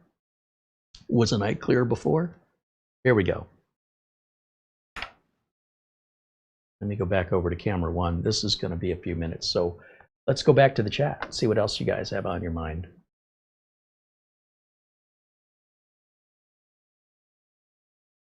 55 Sting Dude says, Carey, a photo of the motherboard shows the fan 4 pump header that I'm not seeing right now is at the bottom of the board. That's terrible location. But when the board is mounted into the case, we should be able to run that cable. Hopefully it's long enough to the bottom of the board. Actually, it should be long enough when the radiator's put in where I want to put it in. So you won't see it either way. Okay. I mean, it had to be at the bottom of the board. Where else could it have been? But I appreciate the info. Becca Cameron said, did he get the BIOS set up? Did I have the BIOS set up? Did I leave the BIOS alone and leave it at default values and not change anything in the BIOS? Then the answer is yes. I set up the BIOS by leaving it alone. It's only like the 4th time I've said that, but maybe I'll say it a 5th time. Let's see. Does anybody want to know what changes I made in the BIOS? I do appreciate your questions. I'm just not sure how many times I have to answer them.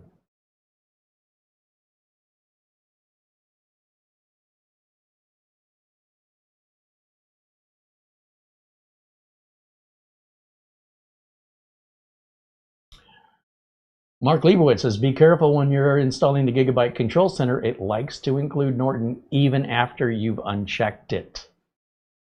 Well, this is a clean install, Mark. So if I find on a reboot when this is all done that I've got Norton, I will not remove Norton.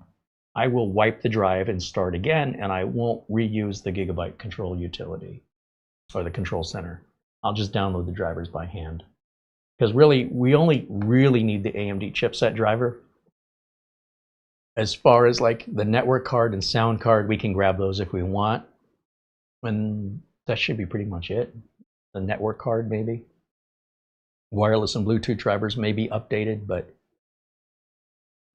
I wouldn't be putting all of these in by default. So it better not be putting Norton in.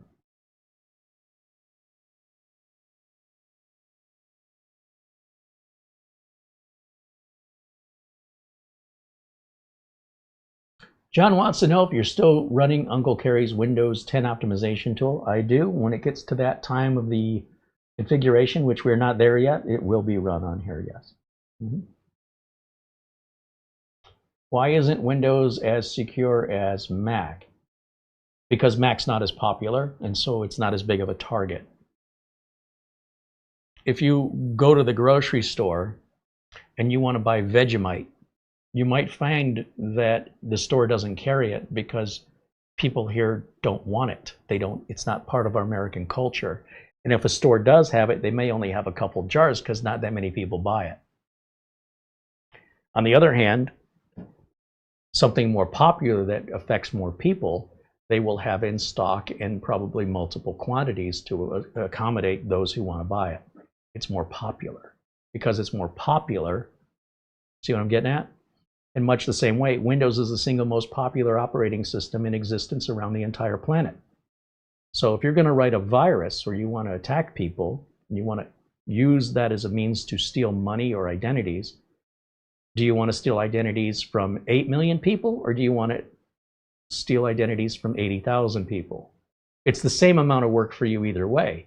So wouldn't you target the bigger crowd? So Mac OS isn't built better so much as it's just less desirable to attack because the returns on your investment, your time, and the coding of writing your virus will not pay off as well compared to writing it for Windows.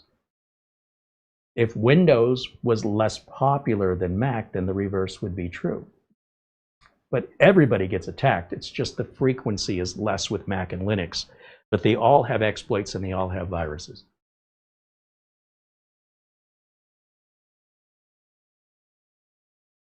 Ben Laird said, thanks for that. Solution simple, don't connect to the internet until install complete. There you go. Yeah, exactly. You got it, Ben. Did Patrick T ever get back to us about his TV?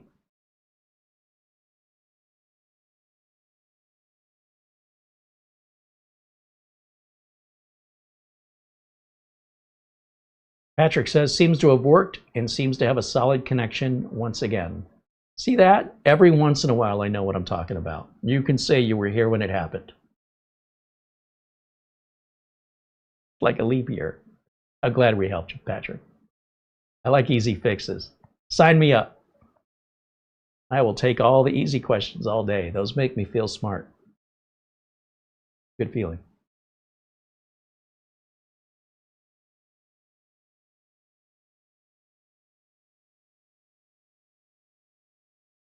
Becca Cameron said he stepped away. Well, I mean, if you step away, you can just rewind the video to see what you missed. You don't have to interrupt the show to say, tell me what I missed and spoon feed me. It's a buffet, man. You just go up with your plate and grab what you want. It's all good, man. It's all good.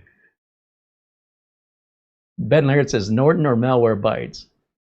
Well, I use Malwarebytes, and I've been using Malwarebytes paid.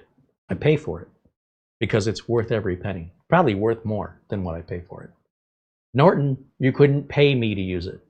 Well, we all have a price, let's face it, but it would be very expensive. But I would have to be paid to use Norton. I pay to use Malwarebytes. So I think that answers your question.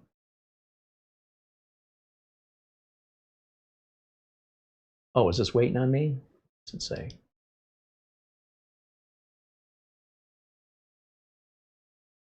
Welcome to Gigabyte Speed.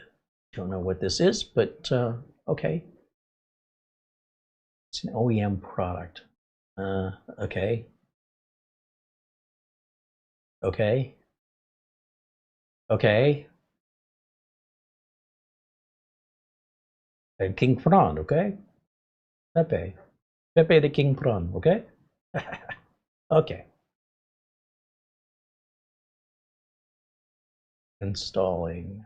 All right, we're getting there. A couple more to go. I don't know what smart backup is, but I don't think it'll hurt anything. I like to use Acronis for my backups, but again, I'm not necessarily building this for me. Ideally, it'll be sold to somebody at some point, but we got to finish building it first regardless. And since that's included with the motherboard, not costing anything, it doesn't seem harmful. I'd be adding value to the system for all I know. For, you know, an average customer who doesn't know what Acronis is. Hey, what's that? What's that Cronus? What's that? What? Yeah, you said you used Acronis? No, Acronis. What I said. Where is that Cronus? No, it's like Acronis. But why do you say Acronis if it's not Acronis? I don't know. Why do you say you get around to it and you don't have a round to it? When are you going to get that done? As soon as I get around to it. Oh, where can you find a round to it so I can get back to work? I'm just waiting on a to it. I'm sure we can find one. It's got to be a round one, not a square to it. I can't find that Cronus software. That's because it's not called Cronus. Sorry. Might have had a few emails lately. All right, what's it want now? Back to full screen. Pretty bad when you got to lean forward towards a 45, what is it, 42-inch screen? Still not big enough for me to read it? Oh, because we're in 4K mode. I mean, in all fairness. Oh, I got to scroll down first. Oh, that's the Ryzen Master. We probably won't even use that, but that's all right. We'll put it on there. Why not? One more piece of software we got to update in the future and maintain. But hey, it's free. As long as your time is worth nothing. All right, that's all well and good. We'll put it on. It's fine. Now, if this was a Threadripper, I'd be more interested in Ryzen Master. But on a Ryzen 5, whatever. Successfully installed. Okay. Okay. Does it say snatch setup? Is that what that said? How do you set up a snatch?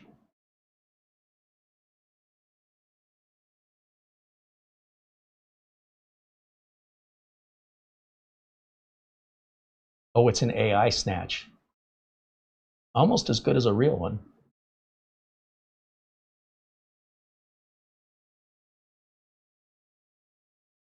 I think we're good. No? Still doing something. Oh, we're back to the beginning. Oh, there's your RGB fusion. Times I got to tell it to stop. Wave. Ooh, that flash. No, don't like that. Pulse. Don't like that. Static, that's just lights on. Wave 2. Ooh. Generic. Turn it off altogether. That makes spending the money even more insulting. Put on the RGB and then turn it off. You know, it's fine. It shows the board. It doesn't show the RAM in there.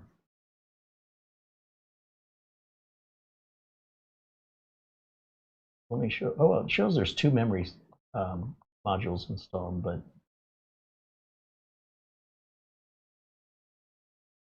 oh, well, that makes sense. Okay, that's for the ARGB, so you can have 2 different synchronizations in different areas of your case if you wanted to do that for some weird reason. We should be able to add the RAM.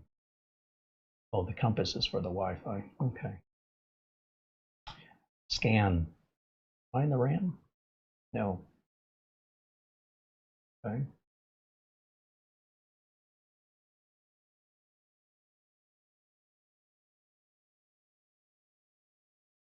There may be some software from Silicon Power that we have to install in order to identify the RAM, but I don't know that anybody's even going to notice that it's not following the same color patterns that we have now. All right, well, we're going to just close this out. It's fine. Not worried about this nonsense because that's what eats up my time. What is this little mail? I want that. Oh, Internet Explorer. Oh, sorry, Edge. Letting my age show. Start without my data. Yada yada yada. Confirm and continue. You know what doesn't do this? Chrome. Okay, that's all well and good. And then finally, let me just change my resolution because display settings at 4K or text is too tiny. In fact, we can leave it at 4K. Let's just change the 250% scale. So at least it has more of a 1080 vibe to it here. And I'll right click. What is this? Why is that taking so long? Right click, taskbar, settings. Oh, apparently we've added something from GIGABYTE that's adding this overlay here. I turn these off personally, I don't see it. And then we'll go over here to other system tray icons. Turn on update status, Bluetooth devices, security notifications I want on, safely remove hardware. I want to see these things at all times down here in the right corner. That's all I'm basically telling it. And we'll go to Windows Update, and we can now check for Windows updates now that we've got our drivers installed, and our device manager should look good now. Yep, no more errors. And if we right-click and go to System, we should verify our CPU and RAM are identified properly. Ryzen 5 9600X, 32 gigs of RAM, Windows 11 24H2. Beautiful. So all of this needs to be done before we start cranking up performance in XMP and any overvolting or overclocking to ensure that the stability of the foundation is there before we build on it. Just basic stuff. Should be common sense, but people are impatient, and then they'll pay for that by waiting longer. By having problems they wouldn't have had that are going to be harder to diagnose because they don't even know where to start because they don't know what worked before they changed it. So do what you want. I'm just explaining why. In business, we don't do that because we'd be spending way too much time for each customer. I hear the fans cranking up as the CPU's, being used more for resources to load some of these updates. That's perfect. Sounds like it's working well. I'm not going to run through the tests today. We're going to follow up with a part 2. We put everything in the case, and then we can run our NVMe drive performance test with Crystal Dismark. We'll run Cinebench and get our scores and maximum temps to evaluate this cooler once we get it all installed in the case. Then it just needs cable management. We move on to the next one, and around the wheel goes.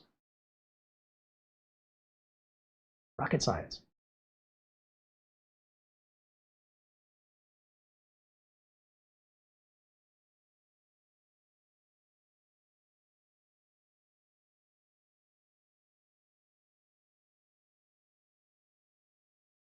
Jacob wants to know, how much do you think a decent budget system would cost to run a few games? I don't know. What's a decent movie to go see that I'm going to enjoy that I'm going to feel like I paid a fair ticket price? It's such a personal, value-based system that nobody in the world can answer this except somebody who knows you well. I think if you're looking for a gaming computer, you should buy an Xbox or a PlayStation. Honestly, not sarcastic. That's what you should buy. If you're looking to buy a computer that can play a specific game, then tell us what the game is and how much money you have to spend. Because I don't know what you think a budget is, and I don't know what you think a game is. So that's why this kind of consultation can take an hour to 90 minutes before any recommendation can even start. When you ask questions like that, expect to get answers coming from someone else's perspective that have nothing to do with you, and it might as well be talking about two entirely different things. So I would be very cautious over asking that kind of advice online. without fully preparing to explain a lot of what you're defining as value, gaming, and budget. Is the Kit Kat bar better than a Twix chocolate bar? Which one is better value? You ask 5 different people. Half are going to pick one, half are going to pick the other. Nobody's wrong. Maybe 1 out of the 5 doesn't like either one. There's always one.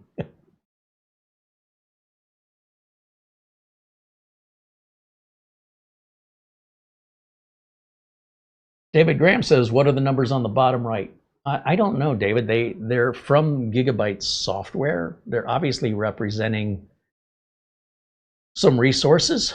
I've never seen the software before, but based on what I'm looking at, it looks like it's reporting some sort of RAM usage, maybe.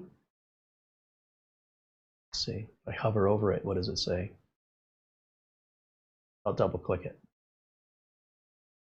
There's all your documentation for this software. So if you want to read about it, it's more than we can cover in today's show. But this is something from GIGABYTE called CFOS speed, and doesn't really explain what it is. You just have a status window, documentation. So I guess there's a lot of features you can turn on or off for what you want it to display versus what it's displaying by default. You can even change the skin. This is all a huge waste of time to me. And this thing, monitoring your resources, takes resources to monitor your resources, removing resources from what you actually want to run that you're using to measure your resources with. It's like, how much gas do you have to burn to get to the gas station to go buy gas? I got to drive 10 miles to the gas station. Well, sounds like you're going to need gas by the time you get to the gas station. And if you didn't go to the gas station and it wasn't that far away, you wouldn't need to buy gas. Resource monitoring takes resources away from what you're doing so it can monitor your resources. Apparently, that's some kind of resource monitor that, again, I'm not a fan of resource monitors. They're for people with technochondria or for diagnosing problems. It shouldn't be something that's running on your system constantly, unless you're just obsessive and a control person that must micromanage every aspect of your life. It's a computer. It's going to run exactly the same every time. So apart from just your initial setup and configuration, once you've established whatever it is that satisfies your concerns, you should no longer need to have that running. You can keep it installed and just turn it off. I didn't know what it was when I installed it. Now that I know what it was, or what it is, I will either disable it or remove it because I find it a complete distraction. This is not a toy to me. This is a tool. I don't want to treat it like that. I don't want to put unnecessary resources onto this computer. That defeats the whole purpose why I'm building it. I want it to have all resources available for the task the end user is using it for, which is usually getting something done, not watching how the resources are being consumed. That's usually an IT department job, right? If there's a problem, we don't just sit around looking at resources all day unless there's a reason to be looking at them. So, but I didn't know what it was when I put it in. Now I know. I won't be installing it anymore. If I see that again, it won't be put on.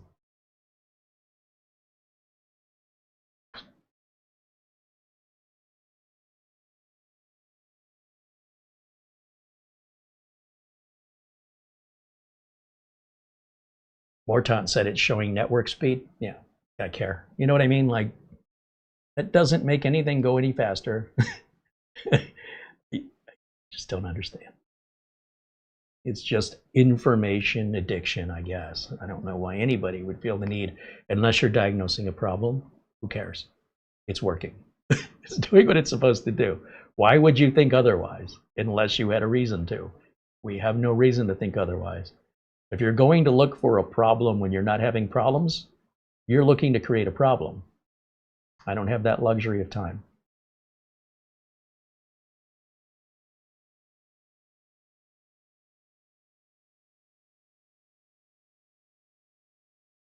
Jacob said he's looking for a PC to play games under $4,000. You know, if I were you, if you're starting with that baseline, maybe just buy a pre-built already designed. If you look at Gamers Nexus is a good channel where they've evaluated a few pre-builts. Some they recommend and some they suggest stay away from. And then find the one that best aligns with your value. I wouldn't try and build it yourself. Not if that's what you're trying to build and you're not familiar with computer building. That's a lot of money to be putting on the table and hoping for the best. And then without the confidence of knowing the complexity of the system is something that you've installed incorrectly or is a part failure, you won't know. So for you, I would recommend buy one pre-built that's recommended by, I trust Gamers Nexus. And if you make sure that, you know, if you have a problem with it, you contact their support for warranty. Because if you build it yourself, you're on your own. And that's going to be potentially a very, very steep path to fix any problems. You'll have nobody to rely on. You'll ask the internet for kindness. And some people will toy with you because they think it's hilarious. And some people will be sincere. Some people will get back to you, and some people will never answer you. You won't have any of these problems with a support center from a reputable PC manufacturer. And for that kind of change, for that kind of money, I would want that peace of mind if I were you. I would not build it myself.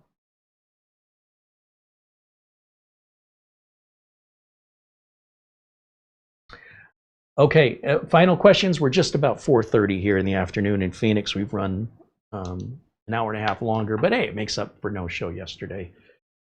Thank you guys so much for hanging out with us today. And again, thanks to Mara in the background running all of the administrative tasks here, from thumbnail creation to the video notes, answering emails, talking with potential companies to review product, not reviewing gaming chairs. Get so much of that nonsense. But thankfully, she's unburdened me from those tasks. And now, you know, for whatever reason, she likes doing that stuff. So we certainly thank all of her efforts. A shout out again to our good friend Buster, who's not joining us today, but I know he'll be watching later. Buster's such a kind, generous, not only a member of this community, but I consider a personal friend. And I just want to say thank you again to him for his continued support and his continued friendship. Don't forget the pet grooming vacuums. Oh yeah, we got to. They want us to review a pet grooming vacuum. Yeah. I don't think you're that hairy. Hey now. Okay, you are that hairy. I don't know. What do you want me to say? You always use it on Jimmy. That'll clog that vacuum up in 4 seconds.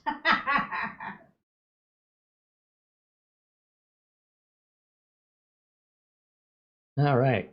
We got some people just joining us. But again, this video is available for you to rewind it and watch it at any time. And we just love interacting with you guys. If you can join us when we're live, we love to talk with you.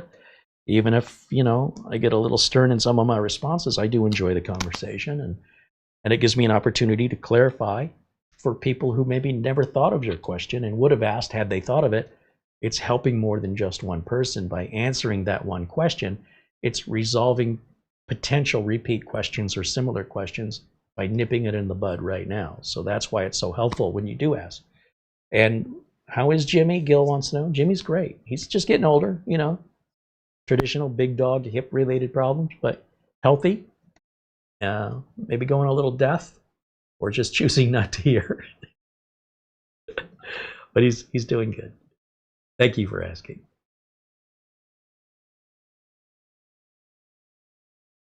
How's Buster doing? My understanding is Buster is doing well. Yeah. David Herzog says, great show as always, Carey. Thank you, David. Our friends over at SCD Keys, you know, that's where I'm going to go get a license key for this. I buy the Windows 10 Pro license key because it's cheaper. Only like $3 cheaper. But when you're buying 10 license keys, that's $30. That's like 2 free licenses. So I buy the Windows 10 Pro key and I put it in Windows 11 and it activates the same as a Windows 11 Pro key.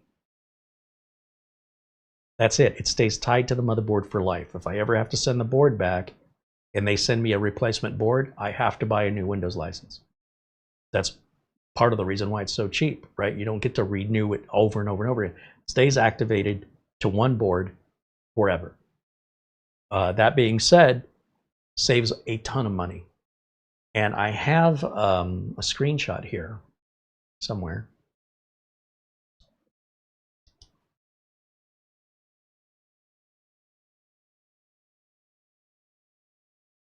Add an image. That's what I want to do. Let me browse my computer for the screenshot. It's here somewhere.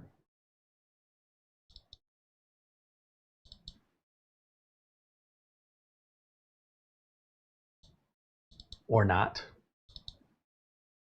Why isn't it opening?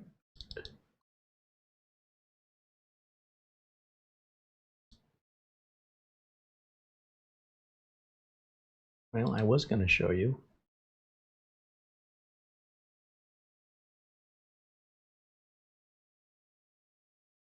There it is. Okay.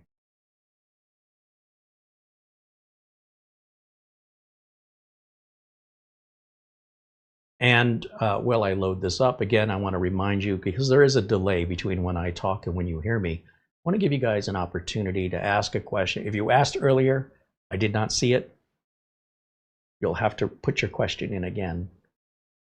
Don't ask me to go looking for it. Put it in when I'm paying attention. I'm happy to answer it. We also have a free message forum where you can go to CareyHolzman.boards.net, not .com, .net. And you can leave a message there where other viewers can respond. I might respond, Mara might respond. It's a great way for you guys to stay in touch with each other when we're not live, or if people aren't joining when we're live because they're busy, it's a different time zone, whatever. The forum is free to sign up for. We have no intention of charging for it ever.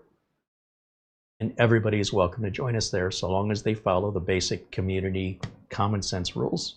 You're all welcome there. We hope you'll interact with us there.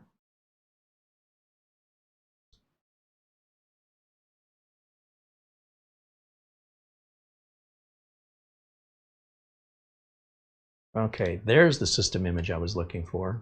System image? Screenshot is what it is.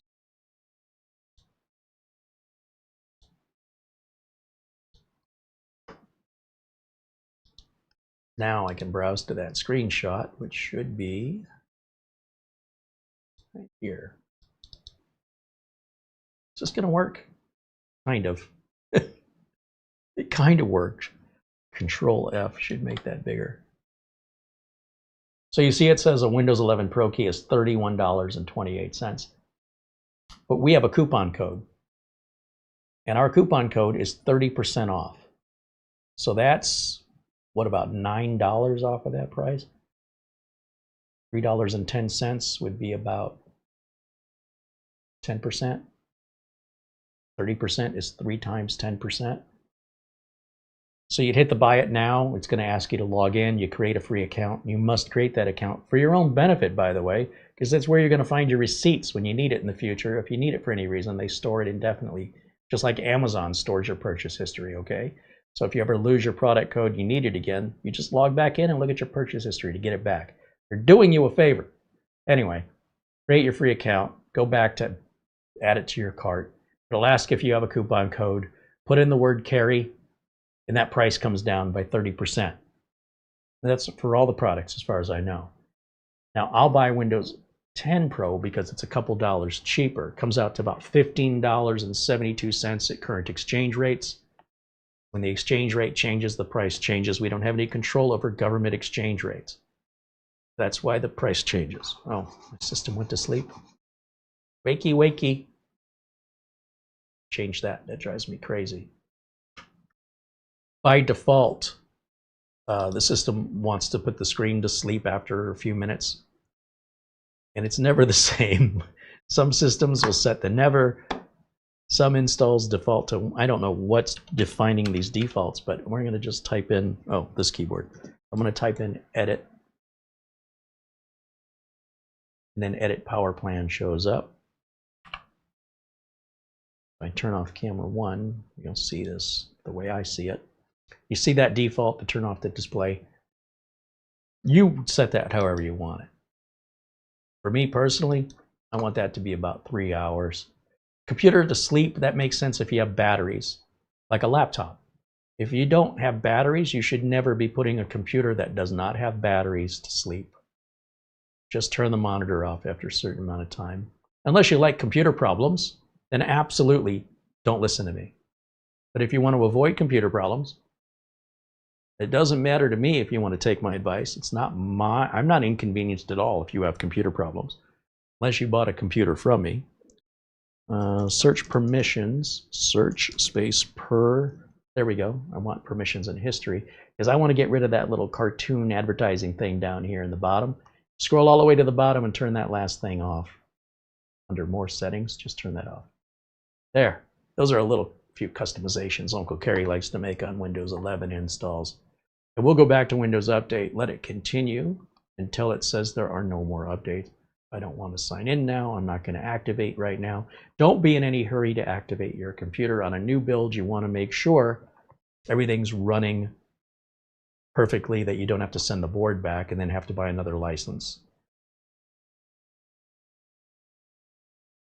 Keep me up to date. Oh, we got an additional update here. Let's grab it.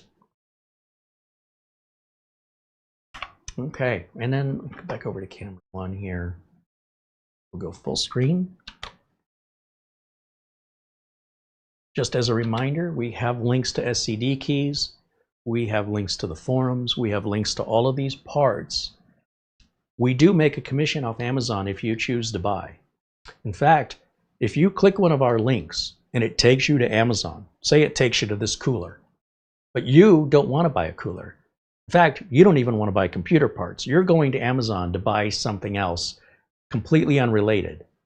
But if you use one of our links to take you to Amazon and you make any purchase at all, related or unrelated, in that browser visit that our link took you to Amazon on, we make a small commission. Very tiny little commission. But with so many of you watching, those commissions add up. Now, we don't know who you are and we don't know where you are. All we know is Amazon sends us a list.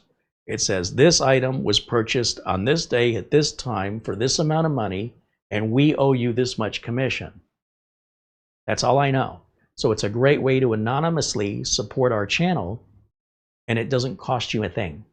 Everything's the same. Shipping's the same. Price is the same. And we don't even know that you did it. You'd have to tell us or ask us, hey, in your commission list, did you see this? I want to know if it works. We can look it up for you after 24 hours. It takes 24 hours for that to appear on our list. And of course, it's 60 days before we get paid in case, you have 30 days to return it, right? Whatever it is you're buying. So we know what's being sold through our links, but we don't know by who, and we don't know where. And it's just another way it keeps us independent here so we don't become a corporate spokesperson beholden to some big faceless corporation telling us what we're allowed to say. And without your support, we wouldn't be able to do it. So we thank all of you for joining us. Certainly a special shout out for all your super chats, PayPal contributions, Amazon gift cards, in your memberships. And we just can't rely on advertising on YouTube anymore. If we got paid $1, we're now getting paid 10 cents. Advertising rates dropped by 90%. It's just not, we just wouldn't be able to afford to do this. We used to. Before the pandemic, we could do this many times over because we were making 90% more from ads. 90% more. That's how far they've fallen. They're no longer an effective means to support the channel. People are welcome to continue to enjoy the content. Of course, you're always welcome regardless. But it's thanks to the members and our supporters that the content's even available for you to watch. So a shout out and a thank you to each and every one of them.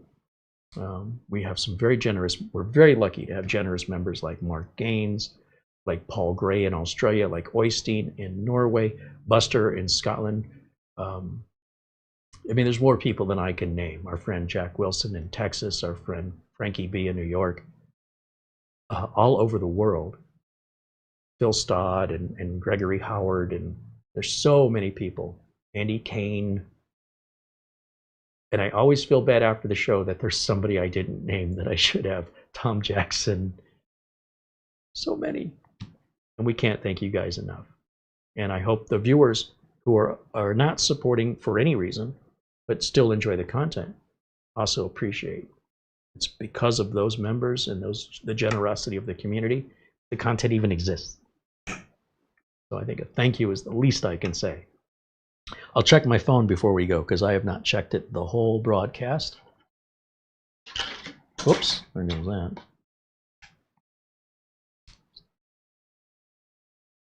Bobby says he's been watching since Skylake processors, and Malwarebytes has been great. He's been using it 13 years.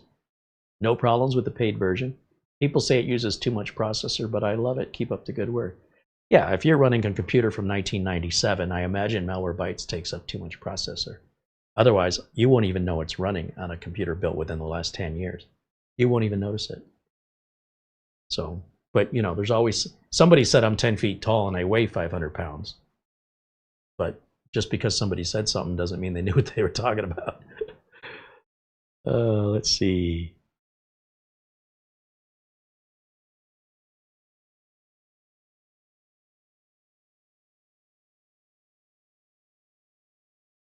Looks like a quiet day today, which is great. That means I have not been ignoring anybody. And I want to shout out a thank you to all those super chats that have come in today. So let me do that, and then I can finally wrap it up for today. As soon as I figure out where I can find my viewer activity. There it is. Our first contribution was from Alan Lindos. Thank you, Alan.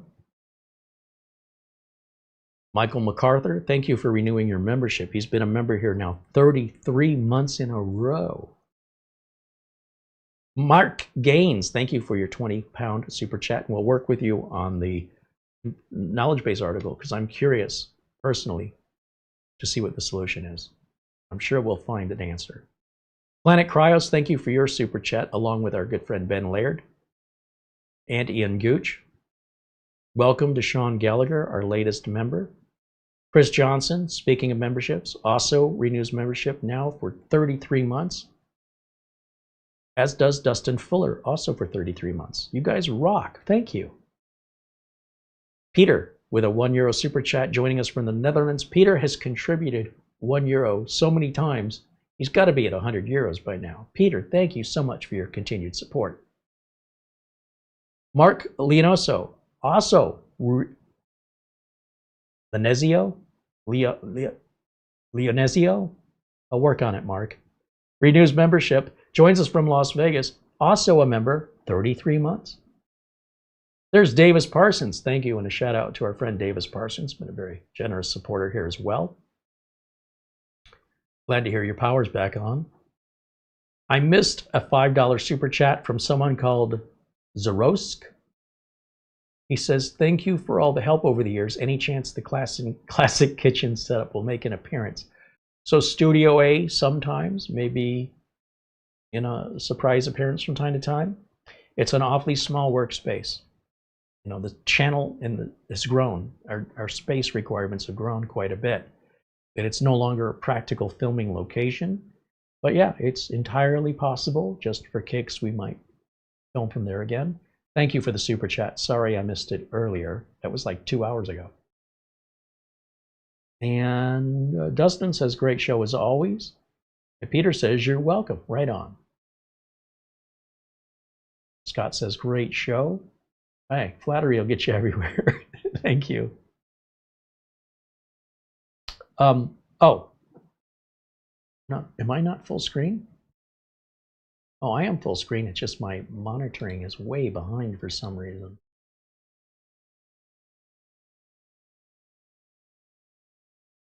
YouTube Studio, I don't know what it's been doing lately, but it was like a half an hour late in the video, even though it's been open the entire broadcast.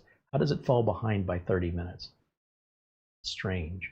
That can happen to live viewers too. You might be watching a video and think you're watching right up to the minute when you're actually 20 minutes behind. And the best way you can tell is making sure that that progress meter's all the way to the right and hit the refresh button on your browser, and that'll catch you up to the latest minute on any live YouTube video. I don't know why that happens, but sometimes I see answers to questions I've asked 20 minutes ago before I realize it's not that I'm answering the same question, It's that the person watching is 20 minutes behind and they haven't heard the answer yet. It's a little maddening and a bit of an obstacle that I have to figure out as a live broadcaster, so that I'm not ignoring anybody, but I'm also not getting, like, wondering if I'm in a twilight zone. That'll wrap it up for me for today. Thank you so much for watching. We will pick this up on a part 2 where everything will go in the case. We'll evaluate the case. Hopefully it all fits like a glove, and it should look spectacular. And we can look at the performance. We can look at the cooling performance. I can tell you right out of the gate, I am so impressed with this Thermalright cooler. I have never installed an all-in-one pump that easy ever before. That is a new benchmark. And it's the lowest price we've ever paid for a 240 millimeter cooler. And it's RGB, and it's quiet, and it seems to be functioning so far as good as any other cooler at 4 times the price. So will that be the case once it's all installed? Join us in part 2. We'll pick that up maybe over the weekend or maybe Tuesday or Wednesday, depending on the schedule. Make sure you like and subscribe to the video and turn on the bell notification. Hit the little bell after you subscribe and check to see if you're getting all notifications, no notifications, or just some. Those are your choices, and the default is some. Why is some the default, and what does some even mean? How does YouTube decide which ones you get? If you want to decide which ones you get, click all or click none. I don't even know why some is an option. And not only is it an option, it's the default if you've never changed it. And that's how you're going to know when we do shows outside of the normal broadcast schedule. The normal broadcast schedule is Mondays and Fridays at 1 o'clock p.m. Phoenix time. And when daylight savings takes effect around the world, Arizona doesn't participate. So your time is changing, not mine. So you go, well, how did I know I didn't get the notification? Because you didn't turn the notifications on. So make sure they're turned on, and that way you won't miss out or be late on the next one. But Mondays we do members only broadcast. That's for the members of the show, where we have a much smaller, more intimate and informal broadcast experience. And that is just a benefit of membership.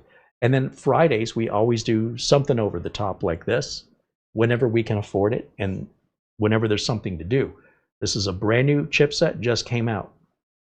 There are no new processors coming out. There's no new Wi-Fi coming out.